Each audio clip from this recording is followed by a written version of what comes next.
Good morning, everybody. We'll go ahead and call our regular Board of Trustees meeting on this Wednesday, tax day, April 15th. So thank you for all being here. Trustee Day, will you please lead us in the Pledge of Allegiance?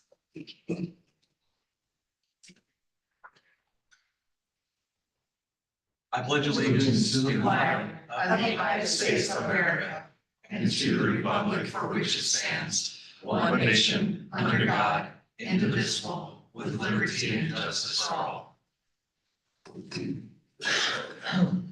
Thank you. Ms. Henning, will you please perform a roll call? Yes. Trustee Anderson. Trustee Day. Here. Trustee McGrath. Here. Trustee Palmer. Present. Trustee Smith. Here. Trustee Wasserberger. Here. Trustee Williams. Yes. There's a quorum. Thank you very much. Okay, next item, additions or deletions to the agenda for today, Wednesday, April 15th. Move Sorry. the agenda for approval. Is there any discussion? It's been moved by trustee McGrath and followed by trustee Day to accept the agenda as is. All those in favor indicate by saying aye. Aye. Those opposed, nay. Motion carries. Approval of the consent agenda, which would include our last board meeting held on March 25th. The staffing report, which you should have had an opportunity to review in our packet, and the March 2026 financials. Is there a motion that can come before the trustees to accept the consent agenda? I move to accept the consent agenda. I'll second. Okay. Moved by trustees Anderson and seconded by Smith to accept the consent agenda. Is there any discussion? Any discussion? All those in favor indicate by saying aye. Aye. Those opposed, nay. Motion carries. For the good of the district, good news from the trustees. Always looking forward to hear about the good personal and professional news that we can share with the friendship. Happy birthday yesterday. Oh, well, thank you very much. I was in the greatest of company from Wyoming, I might add, and most of the other company was fantastic as well. So thank you. So how fast is it moving around the sun now? Pretty fast. 17 miles per second. Well, good to know. We always get back. We hope. Yeah. Well, thank you, trustees. Any other good news from the trustees? I knew my grandson Gibby was Wyoming's Gatorade Player of the Year. That's-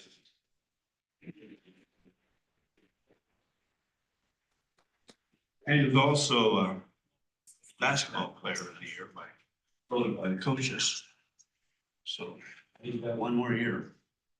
Awesome. Well, congratulations. I know you're extremely proud of your athletic family, and you should be. They're amazing, and we admire all their accomplishments. So thank you for sharing. They got it from their grandma who was a cheerleader. Well, we knew that. Well, that's what happens when you're a cheerleader. Yeah, Yeah, I saw your outfit. yeah. You can't do the tiger jump. Any other good news to share? My oldest grandson, as far as I know, is walking across the stage for college graduation next month. Congratulations. We hope you get a handout his diploma then. Yeah. It's awesome. All right, anybody else? Well, we're gonna veer off right now. We are very happy to have our Gillette area leadership class join us, and we welcome the introductions, and I'm glad that you guys are here and for all the time that you've put into our community. So we'll let you lead away with the introductions. All right, I'm Tamara Atkins. I work with Pinnacle Bank. I am one of the facilitators. I'm from a past class, and we are excited to be here. Stuart Burnham, work with the fire department. I'm Sean Huptel, I work at Dry Fork Station Power Plant. I'm Leka Greiker. I'm a project manager with SMS Builders. I'm Candy Carpenter. I'm with First National Bank. I'm Caleb Van Ortry with Caleb County. Candace Young, one of the owners of Bear Lodge Electric. Linda Horsley, I'm with Kale Parsonson. Michelle Liker, Campbell County Elections Coordinator. Justine Contact, I'm with A&D Bank. Tyson Edwards, I'm with First Northern Bank. Faith Weber, also with First Northern Bank. Jen Palmer with Remax Professionals. Dylan Majuska with Energy Capital Economic Development.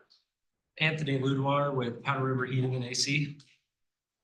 Stephanie Bryce with ERA. I graduated from Galley last year. Paige McGrath with Area Priority Real Estate. Yay! This is not a commercial time. I'm Heidi Hurley, I'm with Campbell County. Hi, I'm Tara Odinson. I'm with Gillette Memorial Chapel and Walker Funeral Home. Mike Gabenhouse, I'm with Black Hills Energy.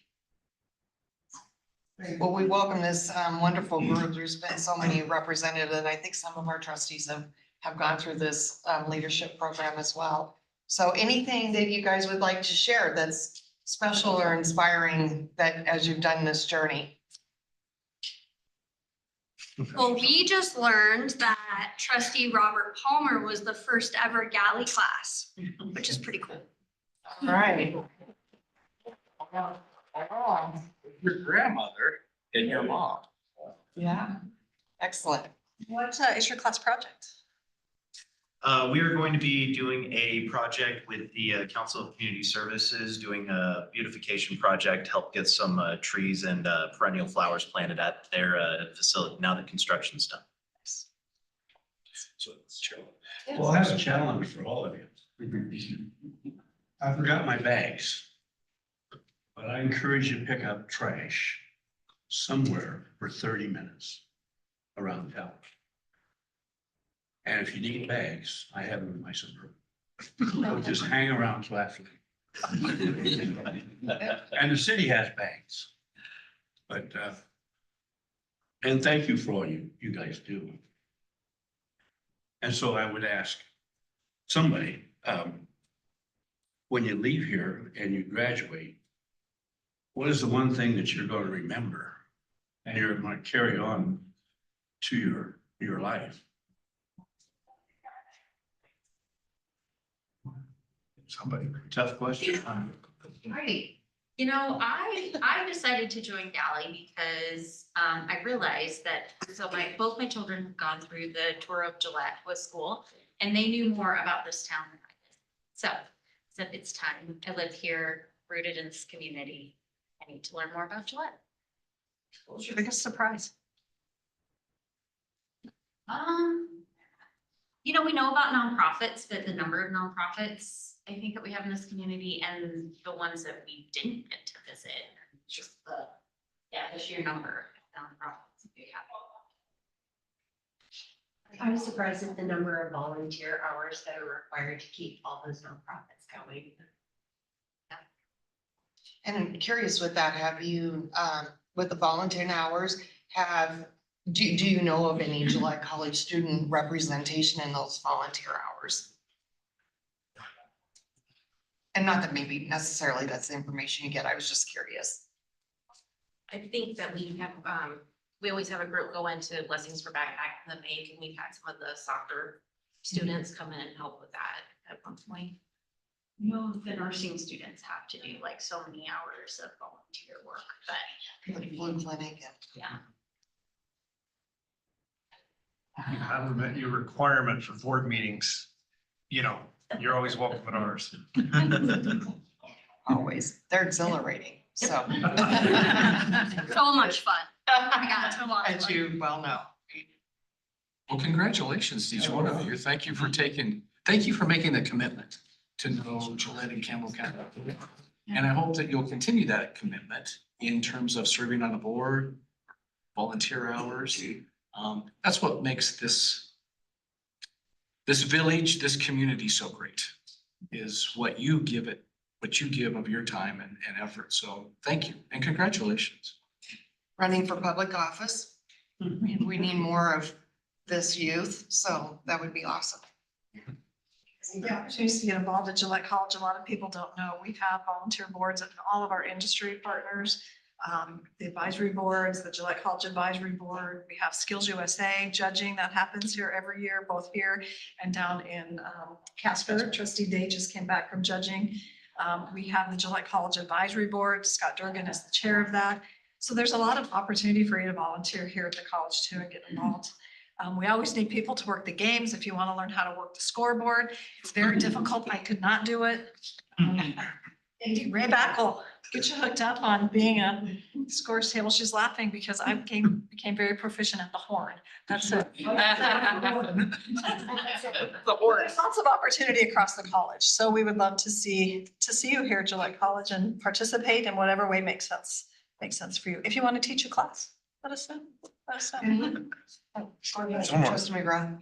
I would also advocate the penny power tax is up for reelection this year. So if you haven't educated yourself or anybody else in your family, please do. It's been in existence for 50 years.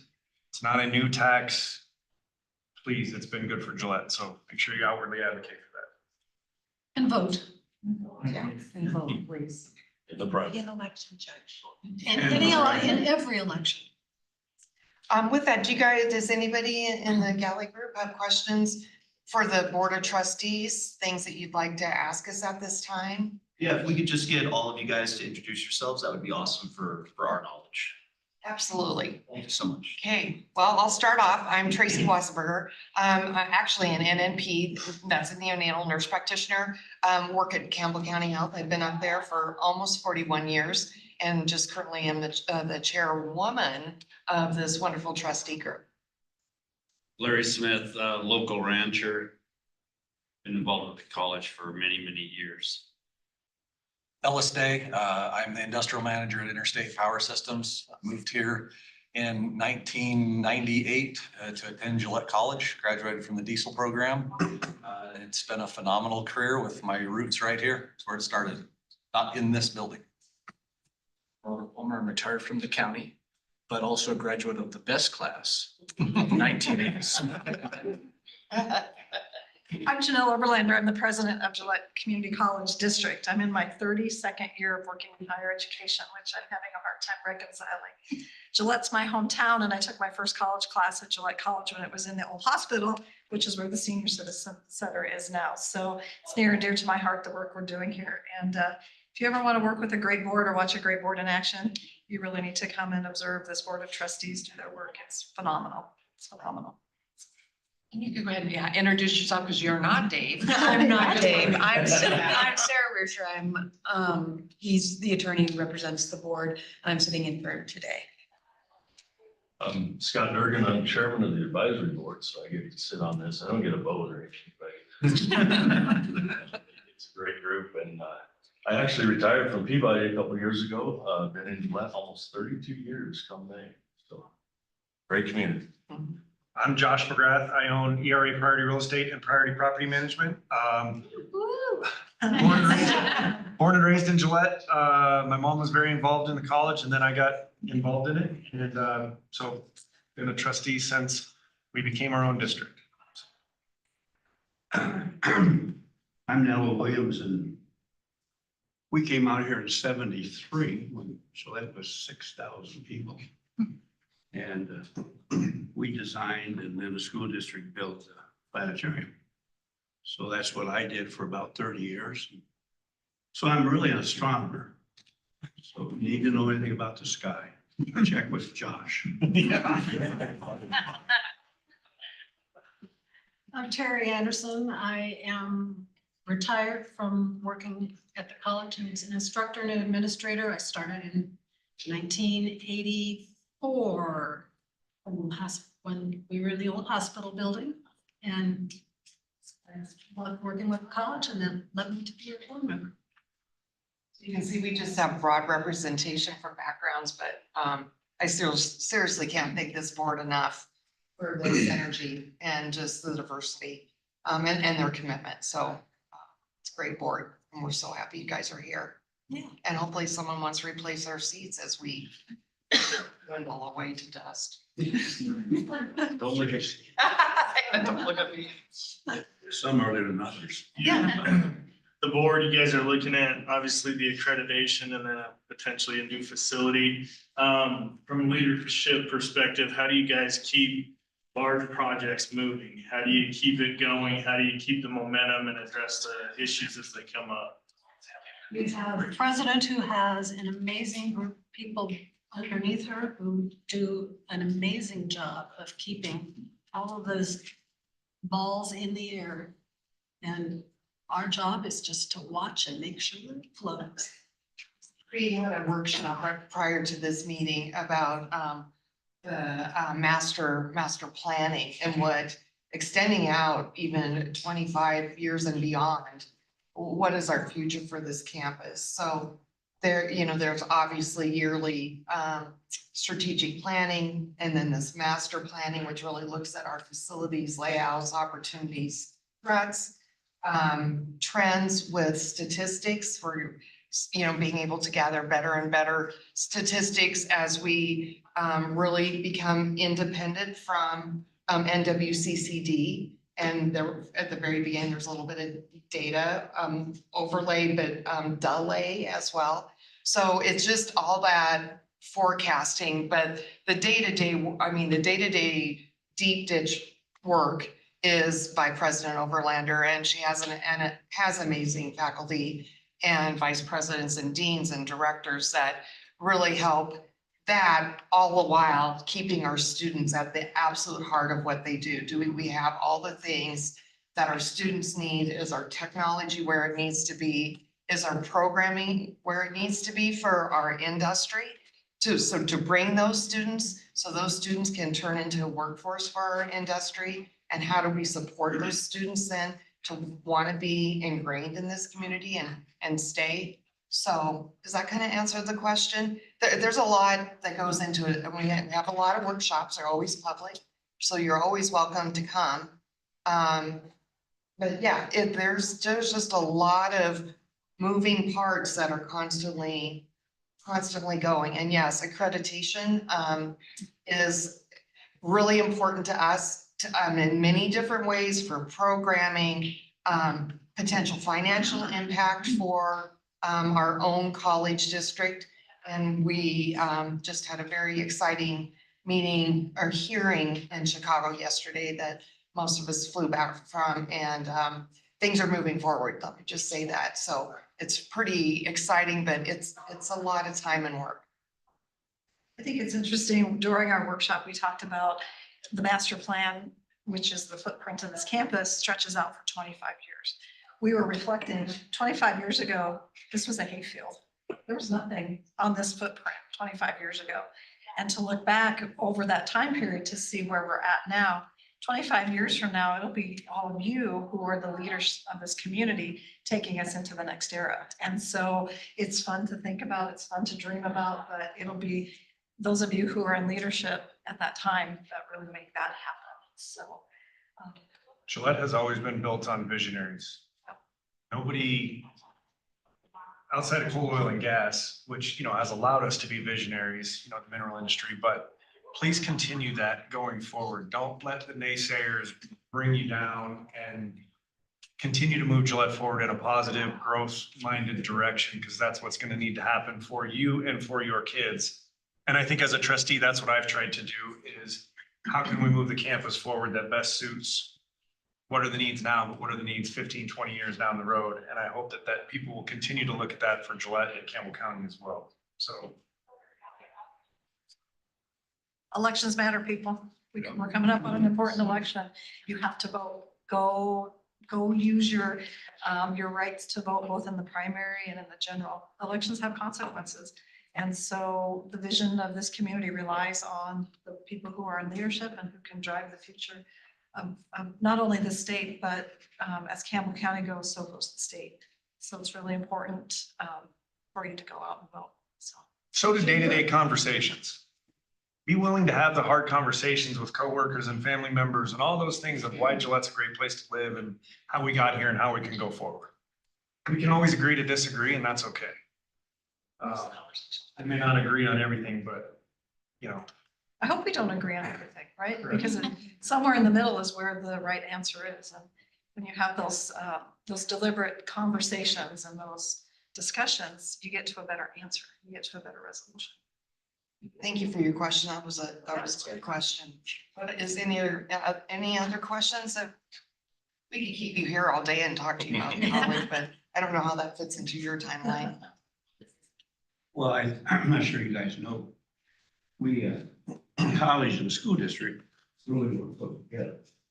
And so we have a dual enrollment program for our kids.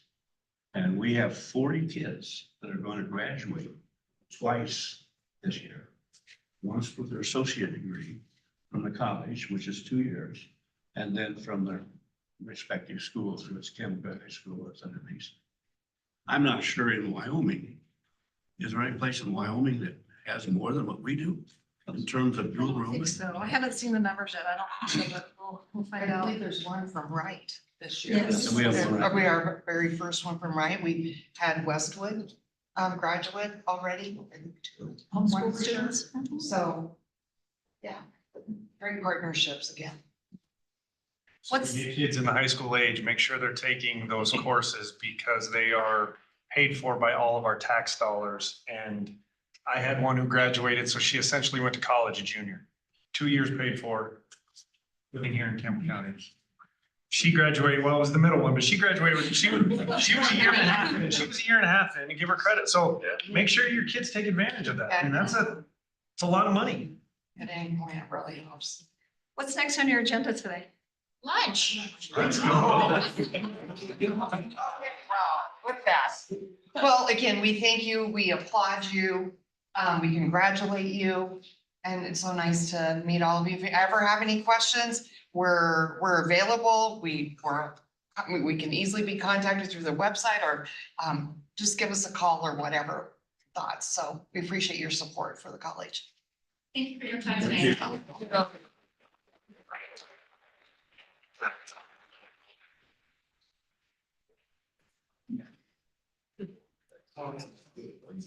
Jen. Trustees, as they make their way out, we are also excited to introduce our women's basketball team to you today.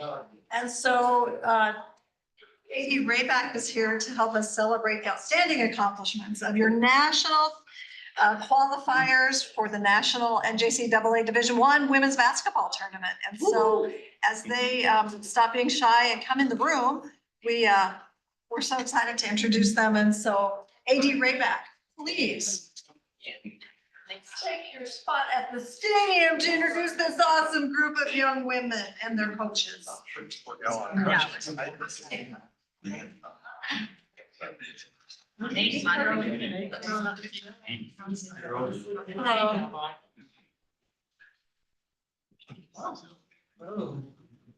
Sharon Wadsberger, trustees, President Overlander.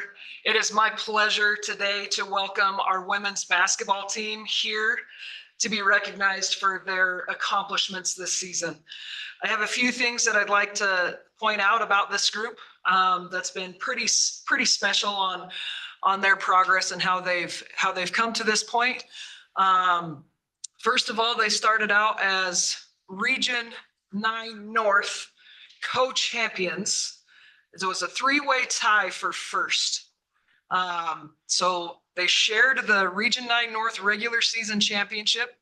Due to tiebreakers, we were unable to host in our beautiful facility here. They're not quite over that yet, but I think they kept moving on forward.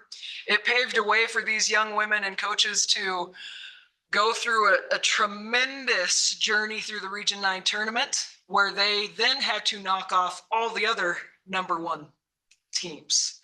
So they went through double overtimes, they went through close games, and they came out after beating LCCC for the third time. We'd like to point that one out especially. Again to Dr. Schaefer tomorrow when I see them. Yep, and I know that conversation will come up again. They then beat the region host, which was Western Wyoming on their home court in front of a pretty hostile crowd and environment. And they took that one to double overtime, like to make it really interesting for all of us. And we had, yeah, it gave little mini heart attacks to a few of us. And then they went on to beat Northwest, who is also a number one seed from the North, to win the whole Region 9 championship, as well as the Northwest Plains District Championship. And so that's where they started. They then moved on to national tournament. This is our first Gillette Community College District National Tournament NJCAA representative.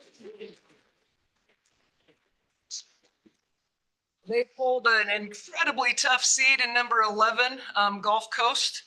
And the girls were bigger than me. Dr. Oberlander can attest to that. They ended up playing against competition that was a staple at the national level. Gulf Coast has won the national tournament 4 times. Oh, wow. And so these ladies came out and put on an amazing performance that was actually capped by this award that I'd like to tell them all about, and also Board of Trustees. The women's basketball team, we came up short, got tight at a little end and missed a few shots, but the way they represented Gillette College, I think, is commendable. And part of that recognition that came out of this was the Alberta Lee Cox Sportsmanship Award. And this is one of the highest honors presented by the National Junior College Athletic Association. Sorry, this was an emotional time.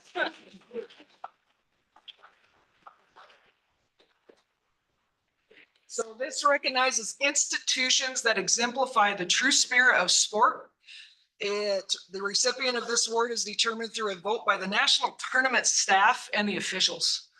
So our team and these young women and this coaching staff stood out at the national tournament as a team that exemplified what sport is and the true meaning of sport and competition and sportsmanship, which I think is pretty amazing. I'd take this award any day. Yeah. So this was a significant contribution. They will be recognized for this at the athletics banquet as well, but you guys hear it first. Yay, wow. We're pretty excited about it.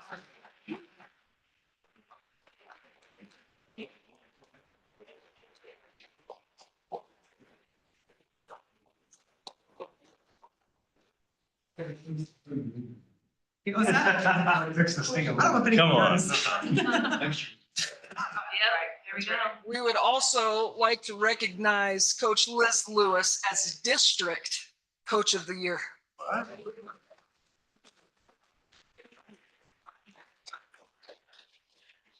So this group had a tremendous journey, and so I would turn it over to trustees and our coaching staff for any questions or comments. So Chair Wasser, can I just make one observation? So I'm in the stands. I did get ESPN Plus airtime, I'm understanding. All by Once- yourself. on All the by phone. yourself. I started getting I was messages. And I commented. Because I was texting people around the game. So Lena, raise your hand. Noticed her height. I will never in my career forget Lena guarding a 6'9" player. Lena's vertically jumping up against this woman. She's not even clearing the woman's shoulders.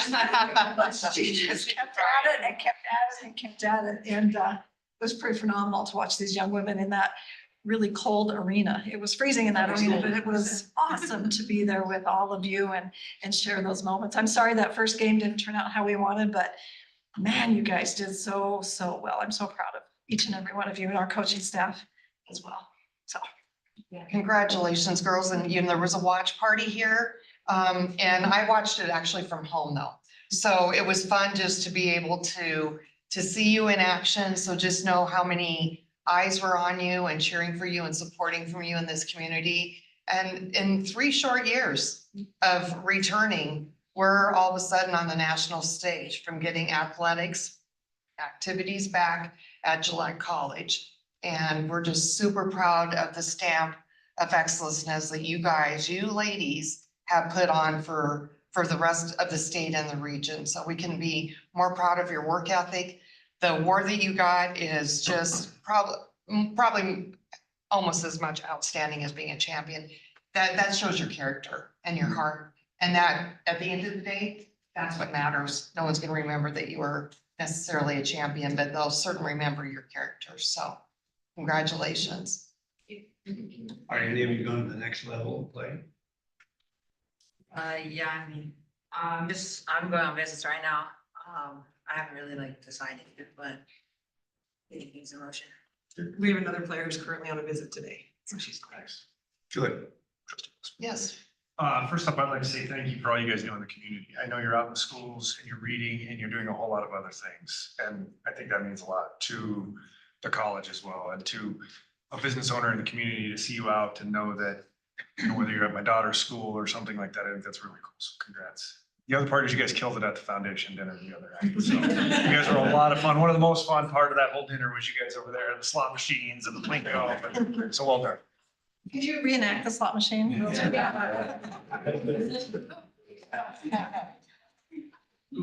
Coach Lewis, I'd like to hear any words that you and your assistant coach have to offer. Well, first of all, I want to thank you guys for your support and for the opportunity to be back at Gillette College. There was a moment sitting in that cold gym at the national tournament where, you know, I was with AD Raybeck and President Oberlander. We just kind of all three turned to each other and just said, this, like where we were 3-4 years ago to where we are now, like what an amazing journey. It's been emotional highs and lows all the way through, but where we are now, we really thank you guys for what you've done to establish where we are. And then a huge shout out to these girls. Like we had a lot of adversity this year. We only had 8 players on the bench that could go. We had lots of girls on the bench. We just only had 8 that were physically capable. So to be able to battle, especially at the Region 9 tournament, to win 3 games in a row, 1 going into double overtime with 8 as our numbers, I thought was pretty impressive. So I think a great way to sum up our season, and even these amazing young women here. Coach Corey Close said it after they won the national championship for UCLA. She said this quote, and I said, that is our team, describes our team completely, about our season and who we are and what we were able to accomplish this year, is that talent is our floor, but character was our ceiling. And so I think that's amazing what these girls did and what they were able to accomplish this year. I'm very proud of this group for sure. I don't have much to say. No, I just thank you guys for everything that you guys have done for us. And like, you guys make Gillette an easy place to recruit to. And these girls played their butt off. I'm so proud of them and the opportunities that it's given them and the doors that it's opened. And they've set the foundation for us to just build on our program and get bigger and better every day. And it wasn't setting up the host, but it was pretty satisfying to cut down Doug Van on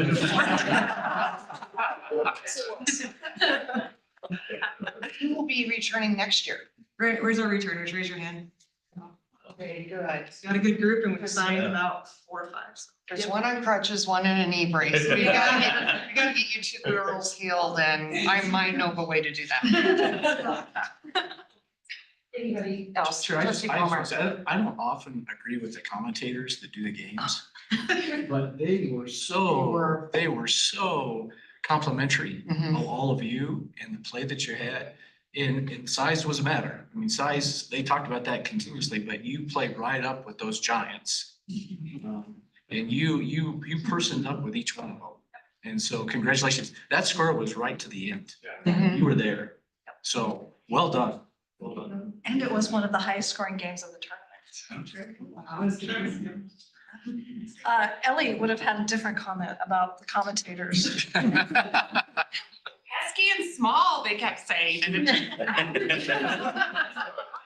I had to let Ellie know that that's a compliment. Yeah.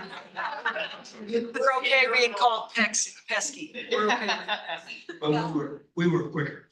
Yes, You were a lot quicker. we had a lot of fight in us. I think they had to slow the game down. They couldn't keep up with our speed. Yeah. We played really, really well. Very proud of them. Well, I think it's pretty amazing that you get the sportsmanship award from all of those teams and you only had the opportunity to play 1 game. Yeah, that You speaks volumes. made a huge impression, and that's outstanding. The NJCAA guy that's in charge of all of it said that our game was the most exciting game of the entire thing. Good. The announcer said that. Well, I want to congratulate the coaches, because year after year, you get new girls, new ladies, and you have to put them together as a team. And you guys were very good because you were a team. You know, you didn't have anybody that really, wanted to dominate, but you were a team, and that's what made you so good. So pass the word, and that's the key to success, is being a team. And thank you, ladies, for making that team, creating that team. That's not always easy, is it? It's not always easy. Not always easy. I would just add thank you for choosing Gillette College Yes. and spread the word. Now, someone is going off on a mission, right? Yes. Are you gonna come back after your mission or? plans to do Still something? deciding, I don't know, it's kind of a long time, so. Yeah. Just whatever Do you know the yet? plan is. Where are you going? No, I need to submit my papers, and when I do, I'll know within like 2 weeks, so. Good luck with that. And I want to congratulate. We'd love to have you these back. These three girls, right? 1, 2, 3. They got the bottom of their pants rolled up. And that reminds me of the 50s. You guys are bringing stuff. Okay, we digress from the congratulations, I think. We're showing our age.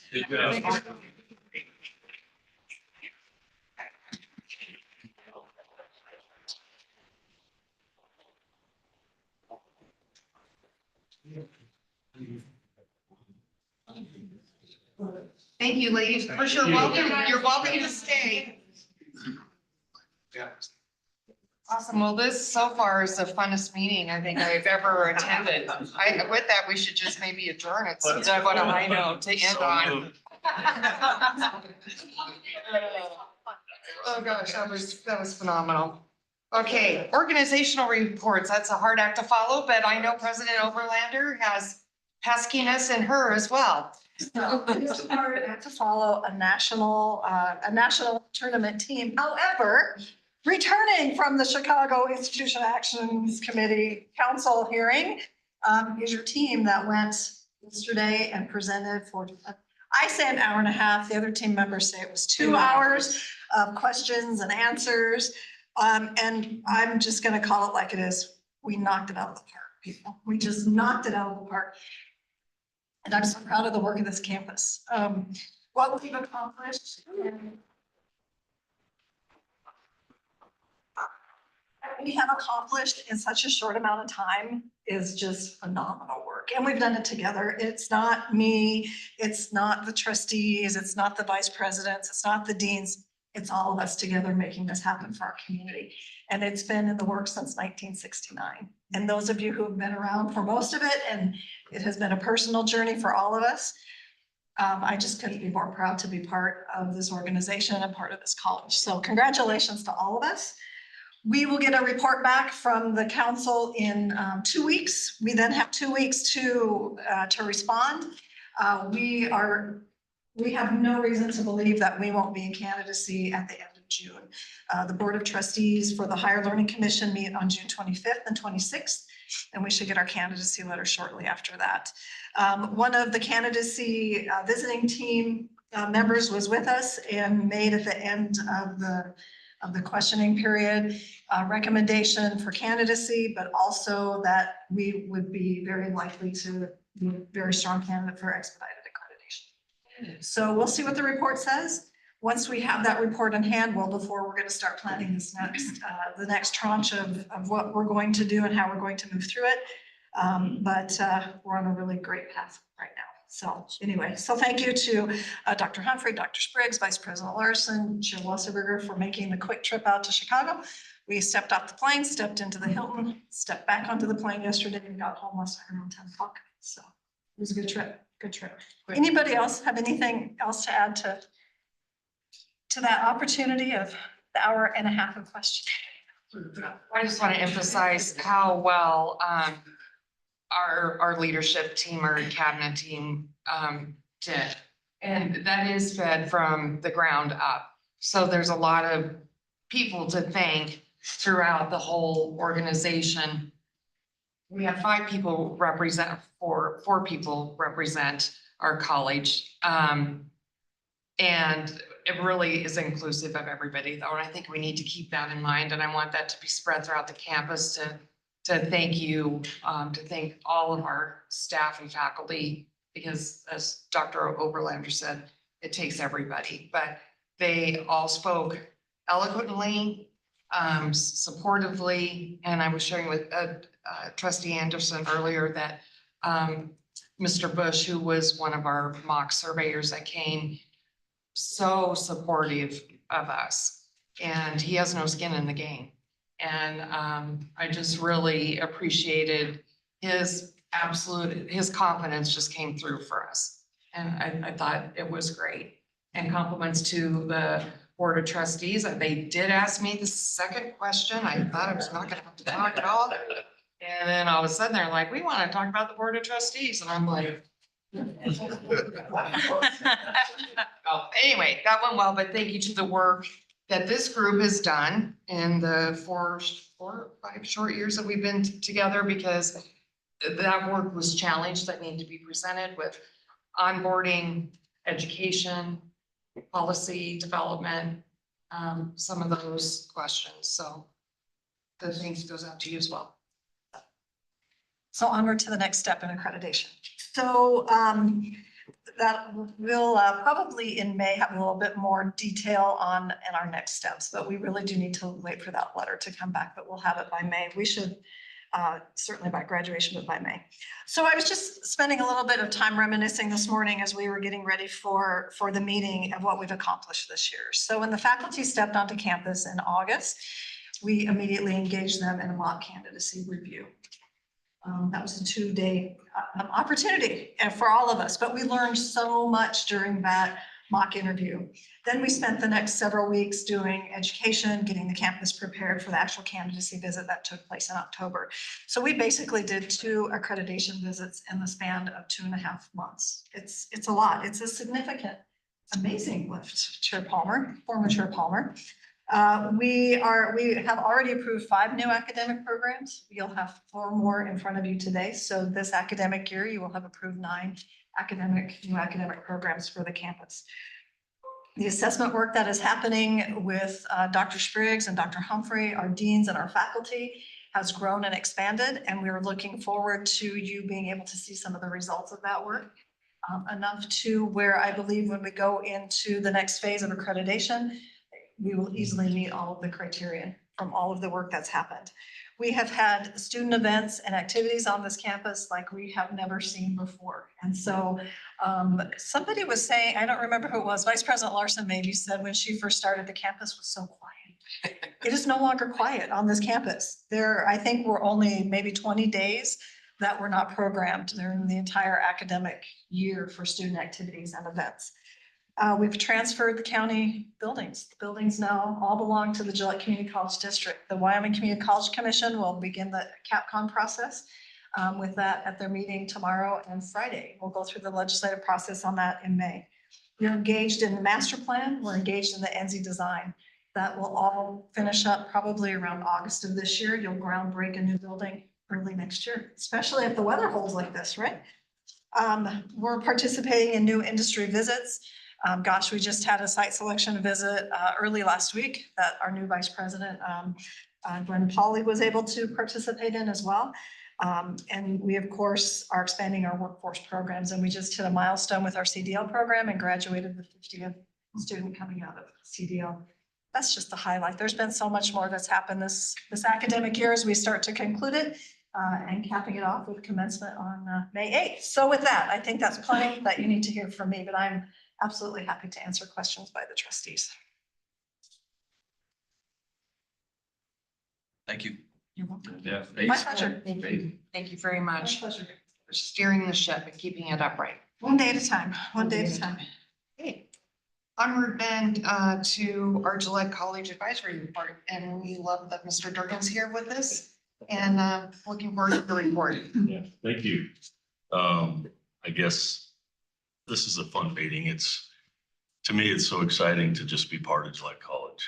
And as our advisory board, we're there truly volunteer to be here and support this and to be an advocate. So just to see some of this stuff and be able to even come back to the board meeting and say, man, you should have seen the team. And it's just exciting. So I just thank you for letting me be part of this. The other piece of the puzzle is we have our committees, our future workforce committee. Now that we have Dr. Dale Porter's on board now, the dean of basically that's his role. We're going to have him as the chair. So that's pretty exciting. I don't want to beat up Rusty a little bit, but I might. But he was in charge of it, we really want him on the team, but he's got a lot going on. So having Dale as the new chair and get that off and running. The other one, the program curriculum, I think it's great because you're just talking about 9 programs. We're not going to take credit for that, but I tell you what, we're there to help and to make sure that these programs are there and they meet the community needs. And if we saw something wrong, we would say something. but that committee's been awesome with Dr. Spriggs, you know, running it. So it's glad to see some of this stuff coming to fruition. The other thing is we had Glenn Polly joined us this last meeting, and he'll be there every meeting, I hope. And great to have him on board and see his vision and where it's headed. So that's kind of where we're at right now. So thank you. Excellent. Any needs for us that we can help serve? You know, right now, really getting these committees running, the program curriculum committee's just doing great. They're actually to the point now where they're in a little bit of a standstill, depending on where the next, you know, where we get our accreditation and everything. It's gonna be a little bit easier to add programs, but looking forward to the future workforce and you know, having Dr. Porter involved. So having a resource from the college is nice to share that. So thank you. And obviously feel free to share with the group about the master planning that took place Yes. prior to this meeting as well. So just visionary work. Yep. Has the advisory board had a stakeholder meeting with, Brandon? I think you have you not? With, With the architects, with MOA? I don't think so. I know Marty just walked in. There he is right Well, there. I should say we did. It just wasn't well attended. Okay. We did have one quite a ways back. I wonder if we It need was to just try the and- timing of it. And, you know, for some reason they have jobs and they just can't make it in the middle of the day, but We can try and find a time that works better for everybody. Yeah. As we knew that, and that might be a good and opportunity. even what we're looking at, and one of the things I've been trying to do is bring in somebody every meeting. So that, again, we're just trying to educate so that we can be an advocate. We have another one coming in this next week that's, I can't remember the name, but new dean that's coming in. Anyway, but then eventually maybe we have Marty or something that's that can come in and kind of give everybody an update.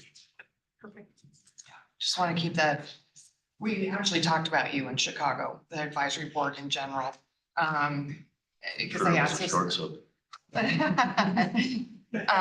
They were wondering, you know, about, you know, community needs, stakeholder needs, and Landers spoke very nicely about how we kept the advisory board intact despite our new formation of the trustees and how important they were and what role you play. And those were questions that you could just tell that the group just was like, oh, and really, you know, going over that information in their head. So you were an important part of, again, demonstrating our assessment needs for our community and programming and that type of thing.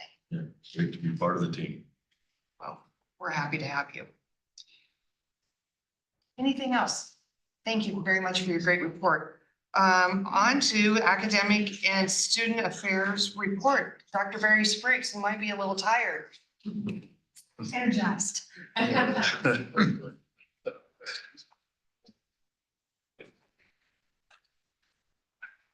Chair Wasserberger, trustees, academic and student affairs.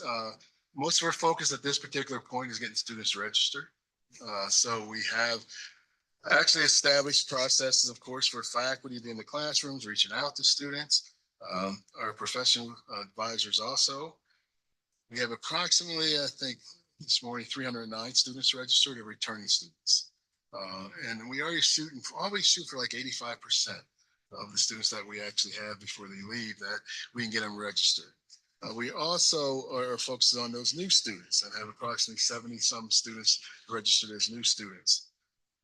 Enrollment has been working hard on the MOUs, particularly for that concurrent enrollment. We're setting them up as soon as we possibly can, so we can get students registered in those particular classes, as well as have some dual enrollment orientation evenings. One of the things this year, we will be dedicating a Spanish speaking parents night amongst the parents nights.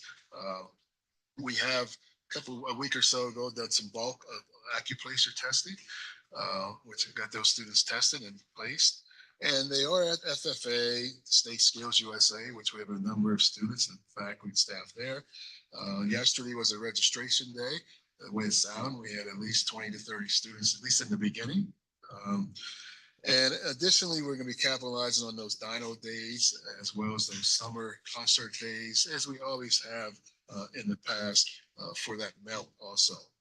Our clubs and organizations, they continue to participate, of course, within their service learning. We've had some clothesline events. Taking Back the Night is coming up, as well as Denim Days and a number of different activities. As noted, we try to keep our students, particularly at this time of the year, to keep them energized, to keep them feeling as if they belong here. Because this is the time, the last 4 to 6 weeks, where you can go 20 different directions. So proactivity is very important. So Marcy and our counselor is on her mobile office trip where we go around the different buildings every week and everything, as well as you know, we did bring on a career and experiential learning director and development of a website. We have that pretty much where we need that to start bringing on some employers, as well as putting out to our students upon their return. We're looking at software called Handshake, which will allow us to establish a repository. One of the things we did talk briefly about the number of hours in the community is really capturing those hours and having a repository, because we have multiple, from clubs and organizations to athletics to everyone that's doing this, but at least having a central location for that. It will also help with our alumni.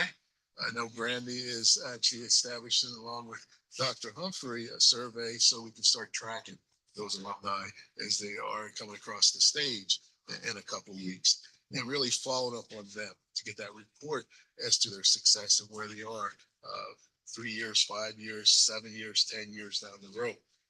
The Fair Carnival, Career Fair Carnival is coming up in the next week or two, as well as noted, we do have a number of students, Skills USA. We've hosted a number of events here in the last few weeks, from industrial motor controls to automated manufacturing, as well as diesel was also advertised here.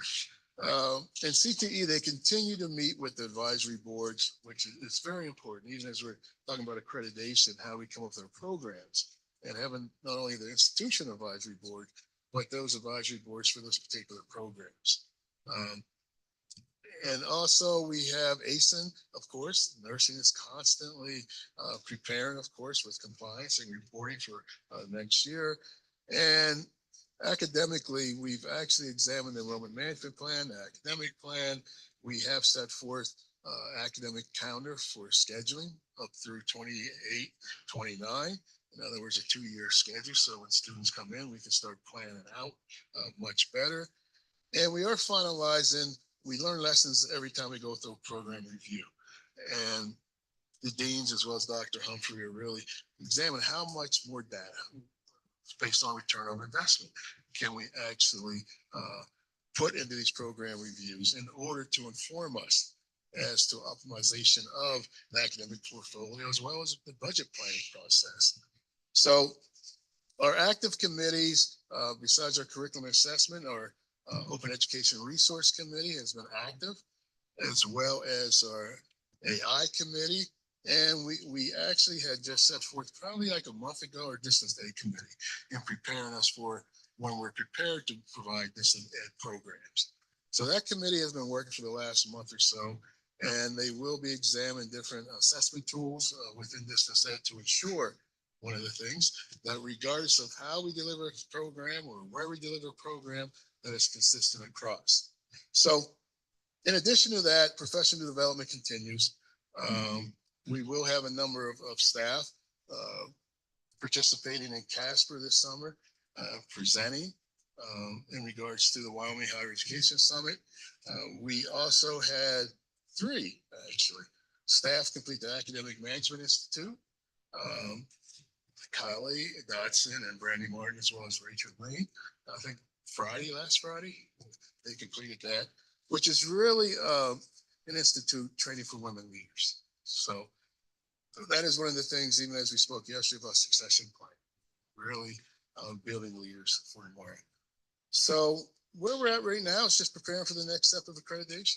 Today, as the president mentioned, you'll hear about 4 new programs, as well as we'll have some policies and procedures that we're actually examining One, of course, being fraud to ensure that we're within federal compliance when we move in that particular situation, as well as we continue to build on our student information system and extending that to a retention system within our student information system.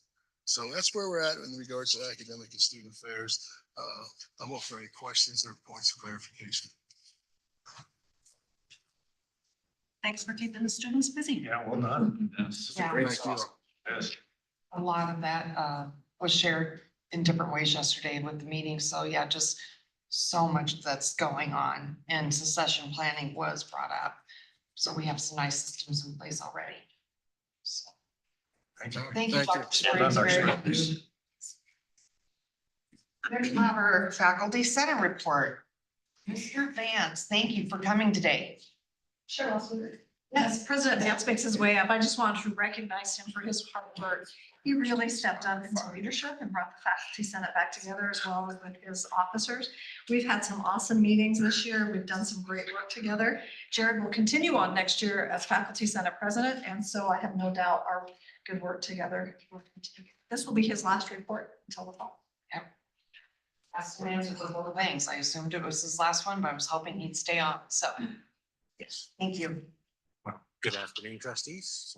My report's a lot shorter. That's a short report. They typically are.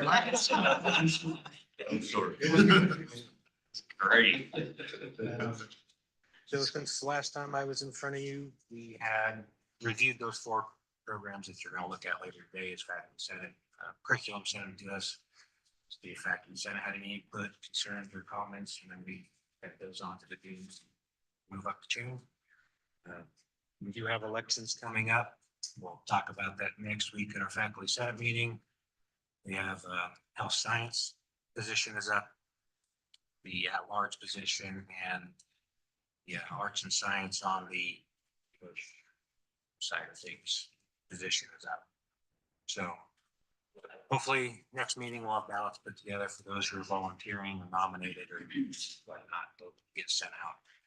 We'll have results before the new year. Gonna fill those spots. My position's not up for election until next spring, so I'll be back and Carver will stay on the board on his side, so. But I'll pass on that stuff to the Lander and the committee who the new members will be. Other than that, I'm working with scheduling a meeting with the Dean's Council to look at load. We put a proposal as faculty senate for load outloads calculator figured out with faculty. The Dean's Council, it sounds like they put them together. So we're going to schedule a meeting sometime and collaborate and scale it out. We'll work it out before the end of the semester. Thank you. Again, thank you for the resuscitation of this faculty senate. I appreciate that. We all appreciate the feedback, and however we can support you, we sure are. Any questions? Chair Welsberger, I have one. Yes, absolutely. One comment, one question. Again, I would say thank you. Thank you to the faculty senate, knowing as you're hearing what Chair Welsberger said, that we very much value you guys' input from the board. Second question, because I'm unsure, how long are the terms if on the faculty senate? Is it a 1-year term, a 2-year term, just to be part of it? So they're 2-year terms. Okay. And we're running them.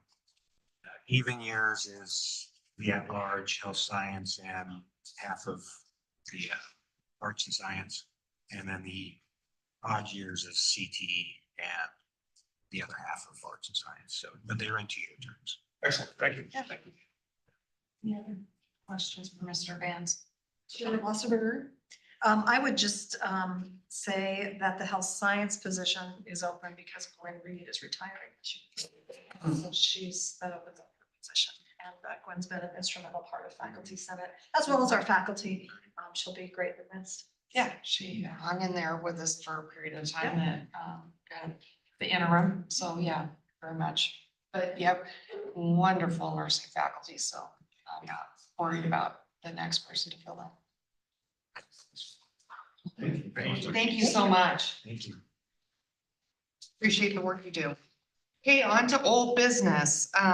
We have in front of us for the second reading, policy 3000. .39, the facility maintenance funds, spending and use. Vice President Larson, do you want to come to the podium and speak to us about that? Good afternoon, Chair Wasserberger and trustees. You have your second reading of this policy today, and that was first presented 2 months ago. We kicked it back and forth a little bit with Finance Committee, and you saw the next version last month, and this has not changed since then. But we're looking for approval for the facility maintenance fund spending and use policy. Chair Wasserberger? I find the first line of number 4 to be not real clear, and I would suggest changing it to emergency maintenance and repairs requiring immediate corrective work to address safety issues. Chair That Walsberger, reads so better. moving the required from where it is to, is that what you're saying? Requiring. Changing it, moving required to in front of immediate and make requiring immediate Corrective work to address. safety. I appreciate that suggestion. Other trustees? I would move to approve the maintenance facility funds 3000.39 with the suggested changes from trustee Anderson. Second. It's been moved and seconded by our trustees. Is there any further discussion? All those in favor to approve of this facility maintenance funds 3000.39 with the verbiage change as stated by trustee Anderson, indicate by saying aye. Aye. Those opposed, nay. Motion carries. Chair Wasserberger? Yes. I'm pleased that we have this policy in place now to make it clear to the community that we are using our maintenance fund, facility maintenance funds only to fund facility maintenance, and intend to use the income from those funds, not corpus. Thank you for that further stamp on this policy that been demonstrating fiscal responsibility. So thanks for your work on that, and to Vice President Larson for that policy development. On to new business.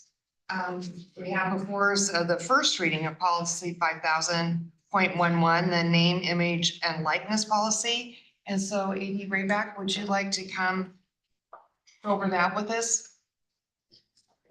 Yes, Chair Wasserberger, trustees, President Overlander, this is my pleasure to bring forward the policy out of athletics. This is policy 5000.11, name, image, and likeness.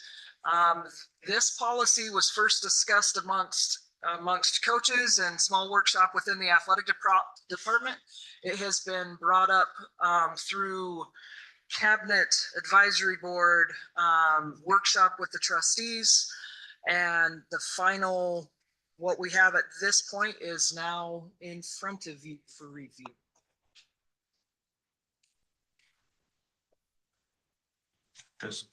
Chairman, I would just add that it also went through the Booster Club and the Yes, executive board of the Booster Club as well, and various Booster Club meetings. It has been a part of various discussions.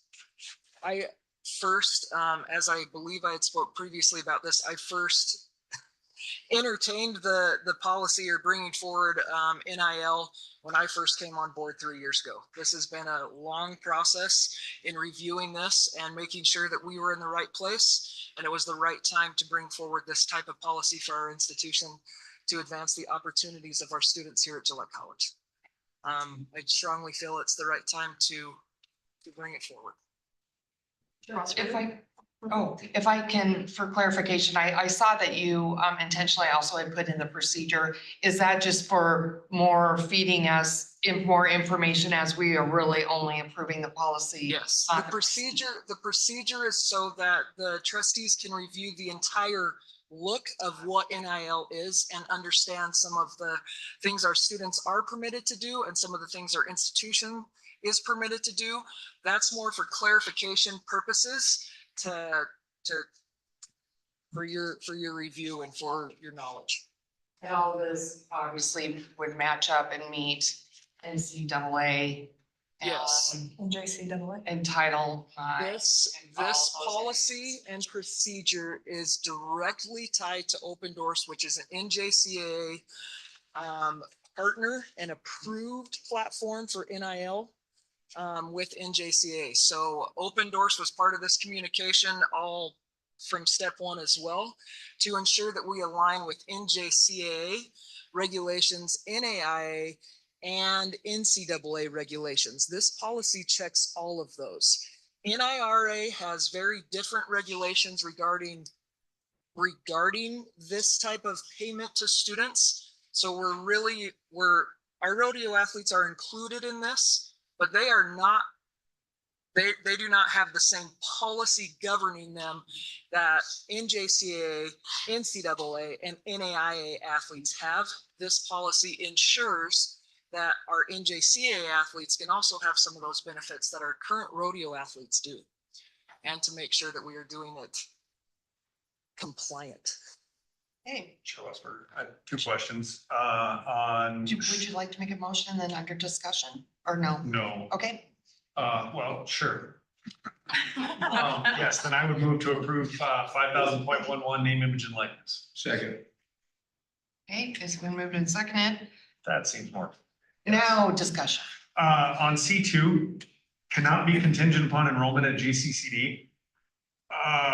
So are we saying that's done through the contract through, whomever I've seen the procedures, Open Doors, but a business owner, so you don't have to be enrolled at Gillette College to be endorsed? No, this is, that is directly from NJCAA language, that specific statement is. It is meaning that we can't go out on the road and recruit and say that we're gonna give you this $5,000 if you come and attend a Gillette College.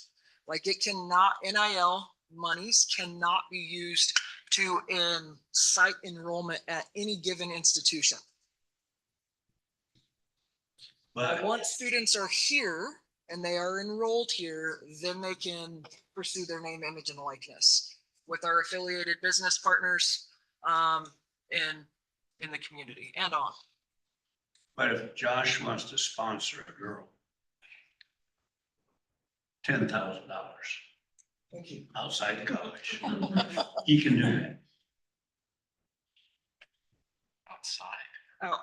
Outside the college, like I mean, the name, college is. image, and likeness, technically the college doesn't oversee name, image, and likeness. This is why the Open Doors platform is critical to us being able to do this correctly.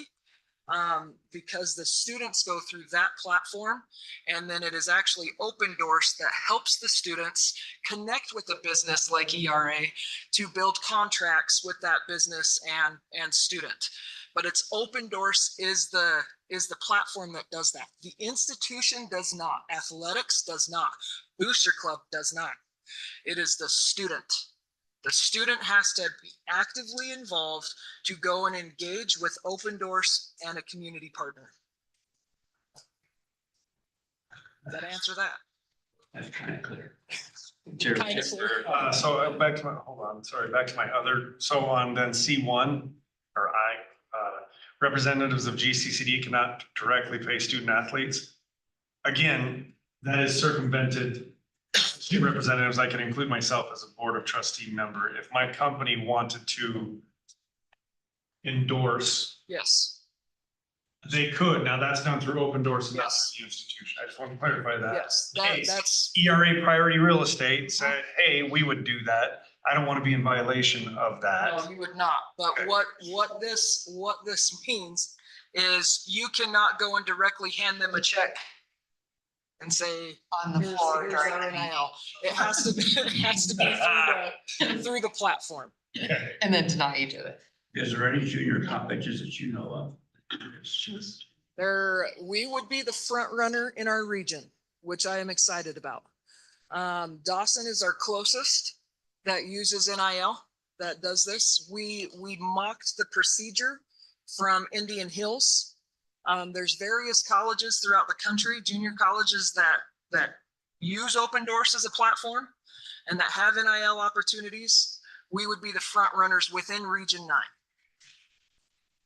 9. I know it's a hot topic and it's a discussion amongst all Region 9 institutions, but we would be the first to implement it if we choose to move forward. Chair Westward, I just have a statement. This is a long process, but this covers my main concerns. You can like it or not like it, but we educate the athletes, so they're not going to get in trouble. Yes. They are gonna have some tax implications and it also, whatever you choose on board or whatever it is chosen, they're the Yes. ones responsible, not the college. Yes. And the coaches know exactly what they can and cannot do, right? Coaches will also be receiving part of Open Doors' contract that was discussed in our workshop or briefly looked at in our workshop. Part of that is the educational sessions. That's why I really advocate for Open Doors, is because they provide the educational piece, which I think is essential to protecting our students, protecting our staff, protecting the institution, is with that educational piece. So built right into student athlete orientation, we will invite Open Doors as one of their educational opportunities to present all of this information to our students on how to do things correctly and the tax implications, federal financial aid implications, all of those pieces that some of our students may not understand. We get to help them with that education piece, which I am very excited about because there's so much out there with NIL and there's a lot of misunderstanding. Getting right in front of them day one on the educational piece is pivotal. That's really important part of this. And they'll offer one to our coaches, staff as well, and boosters, anybody that would want to be a part of that. We can have that educational session. Trustee Day. Trustee Day. And the first time I opened this up and I'd read through it, you know, the verbiage was in there that Open Doors would be the proprietary. Yes. I saw that was removed from it again. The way that the policy is written, you know, I'm a big fan of education and us educating our students. You know, I would love to see us educating our students. Whether our business department learns, I mean, just like any of us that have a business, we have to learn what we're doing. And then whether we implement a class or with athletic education, where those students are actually getting college credit for that class. And we're also charging them. We're actually making money off of that class by paying for the credit. We're an educational institution. Yes. By us relying on someone else to handle the snake, snake's a snake. And I feel that by us going down this road, we're going to get bit. Our job is to protect our students, protect our staff, and to protect this institution. And I think by going down this road, we're going to open up a box that we don't want to open. And that's my personal feelings about it as I've read it. You know, the conflict between athletes on a team, those that are getting NIL, those that aren't getting NIL, that's just a whole nother dynamic for coaches, for athletic directors to have to deal with. I don't think we're ready to go there yet. Chair Wasserberg, just a point of clarification to Trustee Day's question about why we took Open Doors out. We made Trustee McGrath asked me to pull out Open Doors and replace it with an NJCAA endorsed third-party partner. So if Open Doors were to go away, we wouldn't have to come back. In the procedure, it references Open Doors. And so we will work with Open Doors should this policy get approved, but that's just a point of clarification. And financially, you know, the Open Doors at $8,000, I mean, that's minimal. I mean, it isn't the fact about the finance side of it. In my opinion, it's about there's so many questions, and that's Open Doors is giving us the pitch of that, hey, we're going to walk you through this. We're going to do this for you. But I personally, I don't think we as an organization, junior colleges in the state of Wyoming I don't think we're ready for that. And I don't think we should. Trustee Palmer. Thank you for your comments. You know, I often advocate we're all lifelong learners, and my educational knowledge of NIL is minimal. And so I think this is good. I have to, in some ways, I agree with you. I don't know if we're ready. And yet this is a journey that we're on. And I guess that, I trust our staff, I trust our administration to say, we're doing this, we're following all the guidelines. I guess one of the questions I have is, athletic director, you mentioned a contract. And so we have a contract with this source? Open Doors. Open Doors, okay. And is that the only responsibility or, I guess requirement that the college has as far as this NIL goes? Is that we're contracting with them to provide this service to our student athletes? We're contracting with them as far as the platform. I feel like it's our responsibility to be 100% educated in this area and to stay with the trends and stay with the changes, which is going to be continuously evolving. And that's our duty, as it's my duty mainly as the athletic director, to understand how this landscape is moving forward. And it is one of those things that is super controversial because it is constantly changing and constantly evolving. Our I would say the partnership with Open Doors, that's the contract, but it falls on all of us as part of athletics who are going to be helping educate and as part of any leadership entity to understand some of these pieces. But that, I know for me, my job is compliance. That's one of my main focal points, and is the education piece on this, because it is an evolving landscape. It changes continually. And I feel like the responsibility falls on me, my staff, to help ensure that we are educating appropriately and continuously and keeping up with the. I'm pleased to hear that. I guess a couple more follow-ups because, but from a fiduciary standpoint, from a fiscal standpoint, the only Yes. is the $8,000. And is that, and how long is that contract? I believe the contract was 3 years. Okay. Was 3 years, and they had thrown in some additional, they take us up to a plus level, which would basically give us a free month of developing the platform, and so that it would be ready pending approval or pending how this moves forward, that we could be ready to go with it this next year for our students. Chair Wasserberg, just a point of clarification, trustee, we haven't signed a contract. No contract has been done yet. Won't until goodness of this contract is our policies. But that's what's on the table potentially. So is it also, I guess, again, just because there seems to be a wide gap between knowledge, what NIL is, how it works. Would it be possible to maybe have representatives from this? We had a workshop. We have. Okay. You went first. Yeah, I was sick. Yeah. So. And they were there for that. Yes. Yeah. Okay. And I apologize. No, that's okay, but know that we definitely did have one. Okay. And could that be something possibly, could have a mini course in with them? I mean, this is first reading, it's gonna be coming back to us. Yeah. But in the interim, That would be helpful. would that be helpful? It would. And would that be possible? Or if anybody around the table would be like, okay, I didn't get it the first time and not really sure, I probably would need another opportunity, then somebody else could jump in. Our liaison with Open Doors would probably travel to Gillette if I asked him to. But he would be willing to hop on any sort of Zoom or educational opportunity to provide more insight on this. I strongly feel like I could get him at any time. Okay. Thank you. You talking about educating the kids. Are we gonna do it video wise, hard copy wise? All the above. You're gonna use everything. So we're going to use resources that we have available. So the initial training, from my understanding, will be a virtual training.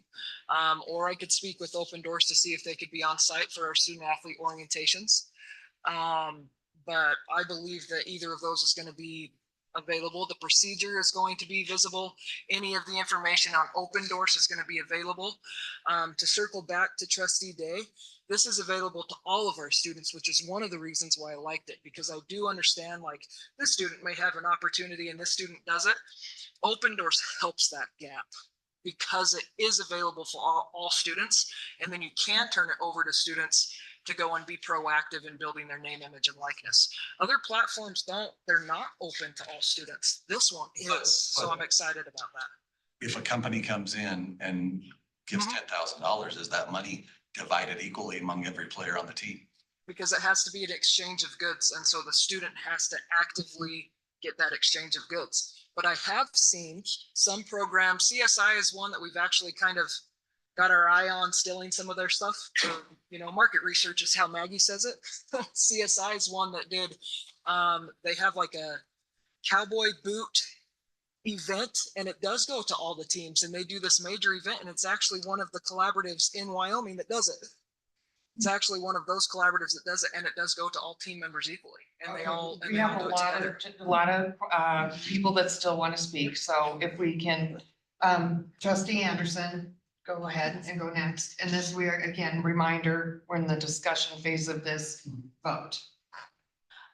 If we do not go with a policy like this, there is nothing that prevents a student athlete from doing an NIL on their own, and we would have no input on that at all. Is that correct? There is nothing that prevents a student athlete from pursuing NIL on their own.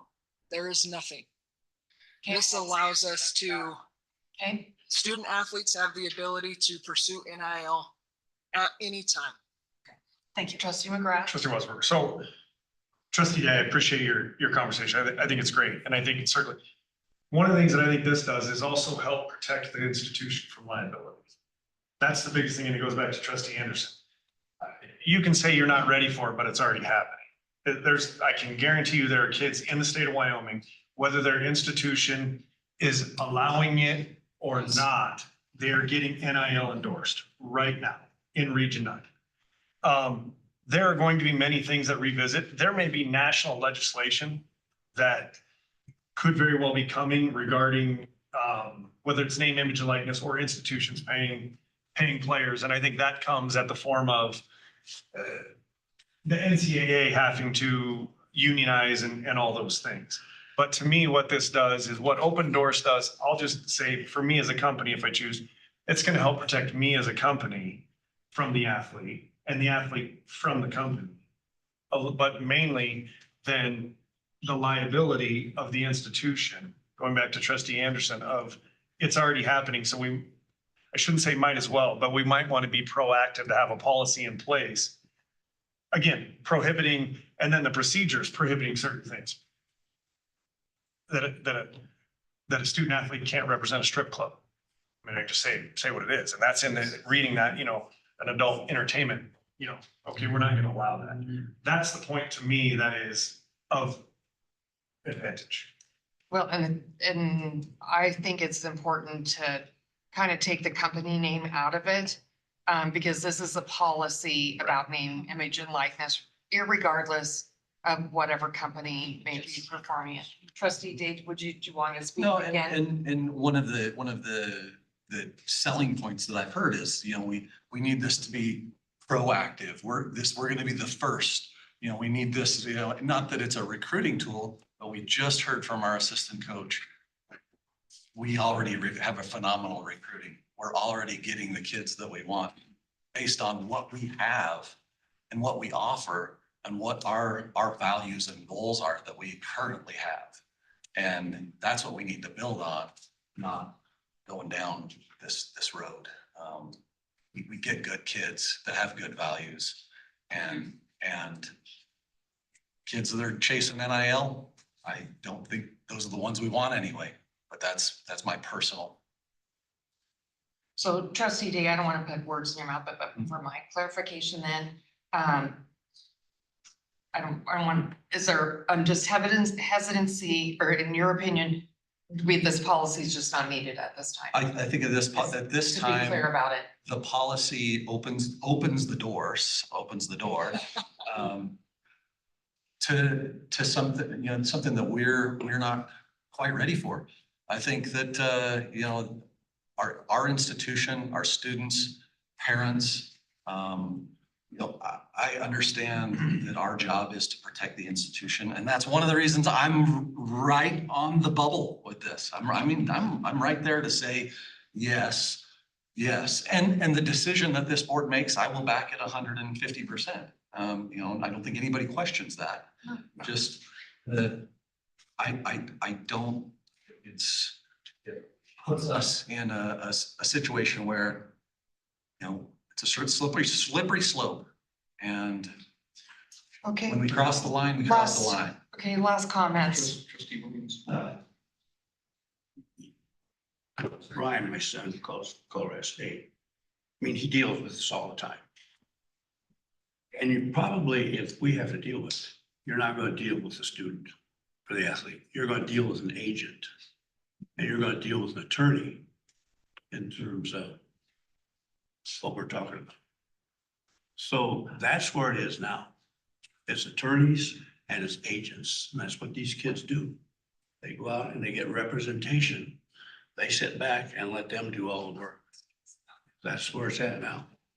One last comment. Well, so I think, and I'm torn on this too, again, so because of my limited knowledge and I believe in amateur athletics, but it is what it is. And I think to be on the progressive side of making sure that we're protecting the institution, that we're hopefully protecting the student athlete as best we can and providing that education. I guess that's where I come down on this, is that I think whether we, you know, personally like it or not, I think it's here. Or certainly it's happening. So, and it's going to happen in the state of Wyoming. We've seen it already try to happen at the high school level. And so I think that from my perspective, this is first reading. I think that we should let this go through and study it for a little bit more. I'm hoping I can get a little bit more educated. And but I would like to see us be a leader if we're going to stop doing it right, I guess. Okay, Thank you, so Chair. thank you. I'd like to. I'll call for question. Thank you. I suppose the chair can't do that, but that's what I wanted to do.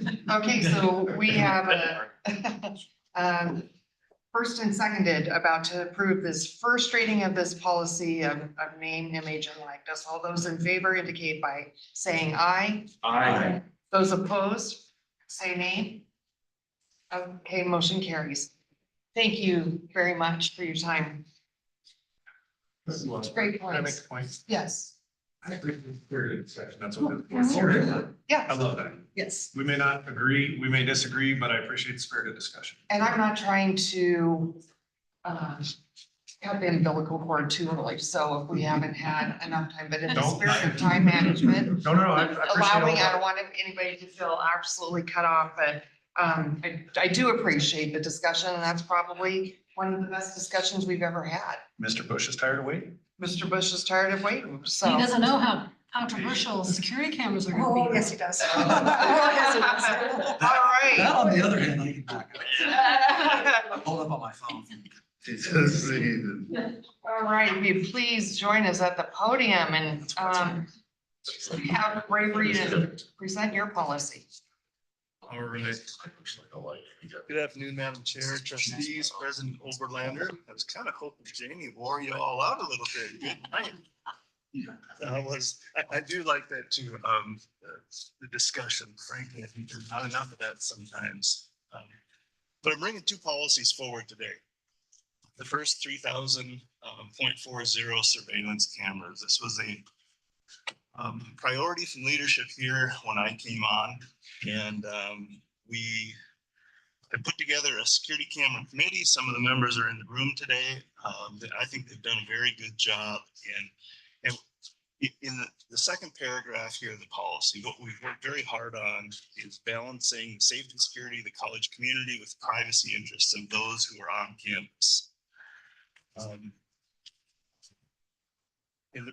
some of the reasons for bringing this forward is the protection of individuals, property, and the buildings here on the campus. Monitoring campus access. There's been instances just since I've been here where that was. So this will certainly help us with that. Situational awareness on campus, specifically during campus events. And Unfortunately, sometimes when the need arises, investigation of criminal activity. So that's what's driving this.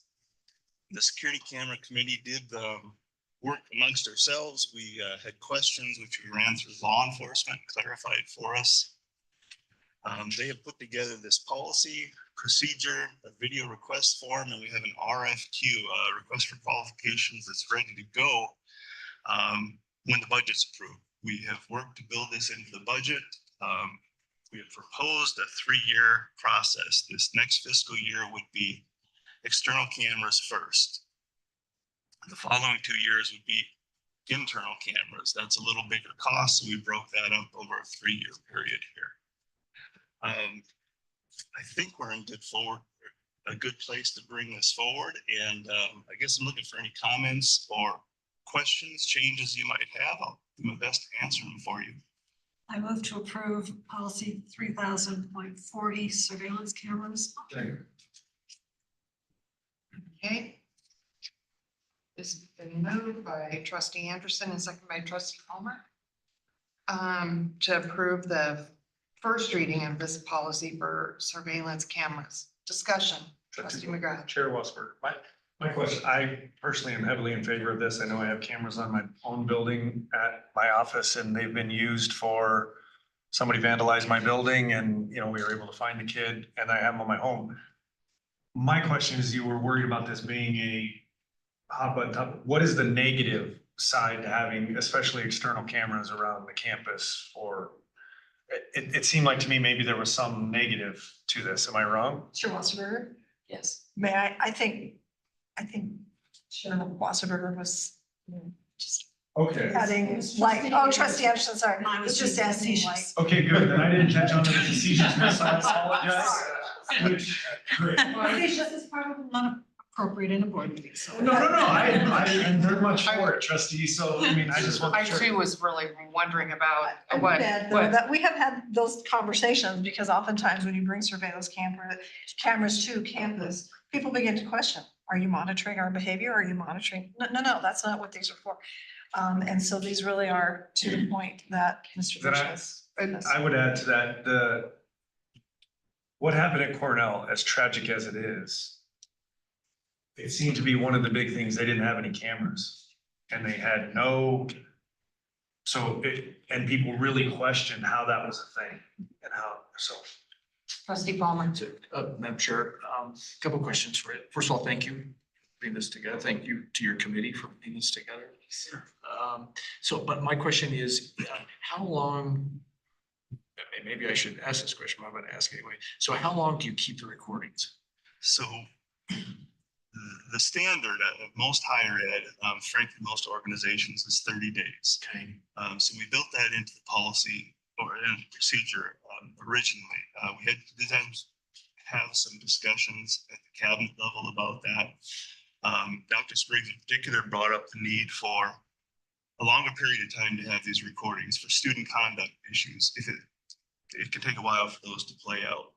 So in doing some research, we can build those out as long as we want, up to 180 days. Of course, the cost goes up with that. And so where we've put it in right now is 60 or 90 days. And we're going to ask vendors when they submit this RFQ to give us a bid for both. And then we will base decisions kind of on the price. We'll balance that. Let's go forward. Yes, you may. I have two follow-ups. If you don't mind. Yes, you may. So and you're going to focus on external first. Correct. So these will be like along pathways that students take as well. Yeah, we have some maps built out already, which give us about 95% coverage externally on every building, including Area 59, Rodeo Arena, everything. And then the last one is, I was just curious, you said this will be reviewed every 4 years. I was just curious where that 4-year time frame came from. Is that from a policy that you've adopted? Because we all don't necessarily reinvent the wheel. We copy from others. So I was just curious where that 4 years came from. That was taken from another policy, and I believe I asked whether it was Ann or someone else here, if that was our cadence here. Okay. And I believe it is. Okay. I did clarify that, so that's why that's built in there. Yes, sir. Thank you. Thank you. It's very good questions, Mr. Palmer. So with that four-year comment, then it'd be nice to have an institutional role then for policy review. So can we just make sure? We do. We just make, so it's all four, all policies we approve are rolled to every four. So later in the meeting, we'll talk about the governance committee getting together to review policy 1000, which will start the cycle of policy reviews. Okay, excellent. So with that, I have a question. So with AD Rayback's previous presentation over this name, image, and likeness, she attached the procedure. And you've spoken about some of those procedural points. I guess for one, that would help if that's developed enough and if appropriate. I think that would be helpful to have that attached to the second reading, but it's up to the trustees whether that you need that or not, if you wanted more depth and breadth of this conversation, is this policy that we endorse it. But it doesn't address the. And I'm happy to address that, Chair Wasserberger. Typically, the board does not approve. I'm not. Procedure. The board would like to take a look at a procedure. We're happy to provide that, but it's not something that typically happens. Right, and let me be clear, that was not what my statement, it was that, would any of the trustees like a chance for that review? And again, it's not that we would make any endorsement or any changes in it, no? Okay. Sure. Okay. Just one thing, we recently implemented, in our business, external cameras, all around. We had like 2 cameras before. The company that we went to gave us the whole pitch, you're gonna be able to see license plates, you're gonna see everything. When recently, as I've looked at with the Gillette Police Department, 2 incidents, the cameras that we thought we were getting were not the quality that we were sold on. And so just making sure that the quality of cameras and the price. And it was like, oh, well, yeah, you would have had to spend another $20,000. Well, that's what we were sold, that we were gonna be able to read those license plates and see, but very, very, it's a phenomenal tool. And, so it's. Very much appreciate that. I have a fair amount of experience with this at different organizations. When I first kind of started down in this field, I was at a hospital and we had an incident in front of the ER, car pulled up, and I said, well, let's pull up the cameras, get license plate number. I might be joking a bit, but it was about for me to President Oberlander. We couldn't read the dang license plate, and I'm just like, you gotta be kidding me. So yes, I'll very much take that into account here. We're working on quality cameras. Yes, sir. Good comment, Trustee McGrath. Chair, one point I would make, oh, go ahead, sorry. This, obviously, with MOA and our master plan here, I would hope that you guys are working together on this as well going forward, just with, as it goes forward, where we're putting cameras and all those kinds of things for, obviously incorporating that into the overall master plan of the campus. It's a significant cost. Yes, sir. It's been brought up. Call the question. Okay, all that we have this policy 3000.40 in front of us. All those in favor indicate by saying aye. Aye. Those opposed, nay. Motion carries. Thank you. One more if I can go forward here. Bring forward proposed policy 5000.10 anti-hazing policy. If you remember last fall when I was here, we went through the Cleary annual fire and safety security report. And this was a new requirement through the Stop Campus Hazing Act, which was signed in by the federal government. So this is really a thou shalt for us. We spoke about bringing this forward. We have this now. This is the policy. We worked with Janet Clements and Sheridan somewhat on this. And we're going to take this, we're proposing to take the same approach. We'll give you the policy. As far as a procedure, any hazing incidents would be addressed with the student code of conduct. There are some to-dos for us when this policy is approved after the second reading. I guess I'm making an assumption there. When it's approved, we would add some additional language to both the student handbook, residential life handbook. And there's a few other things we would have to do here. We have to do some annual staff and student training on hazing. Develop an annual, a specific campus hazing transparency report, which will be out to the public on our webpage, available to anyone that wants to see that. And then we're already collecting any data that would come up. We don't have any, thankfully, for this October when I'm here presenting the 2025 theory ASFSR. That will be included in there. So that's really what this is. I'd be happy to take any comments you might have, changes, questions you might have for me. And I'm sure Yes. I would make a motion to approve. A second. Second. You, Mr. McGrath? Yes, sir. That's fine. Excuse me. Okay. It's been moved by trustee Palmer and seconded by trustee McGrath to approve the first reading of the policy anti-hazing policy 5000.1. Is there any discussion? Discussion. All those in favor say aye. Aye. Those opposed, nay. Thank you, Mr. Motion carries. Thank you very much. Have a wonderful afternoon. Dr. Spriggs, back to the podium for fraud policy.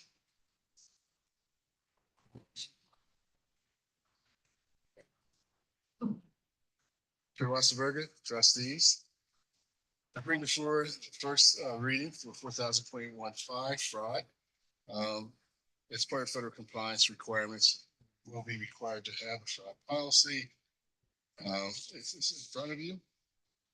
This policy is really based on the Wyoming fraud policy statute, which is outlined in Title 6, Chapter 3 of the statutes, as well as HLC is another reference with their 20.010 fraud and abuse policy.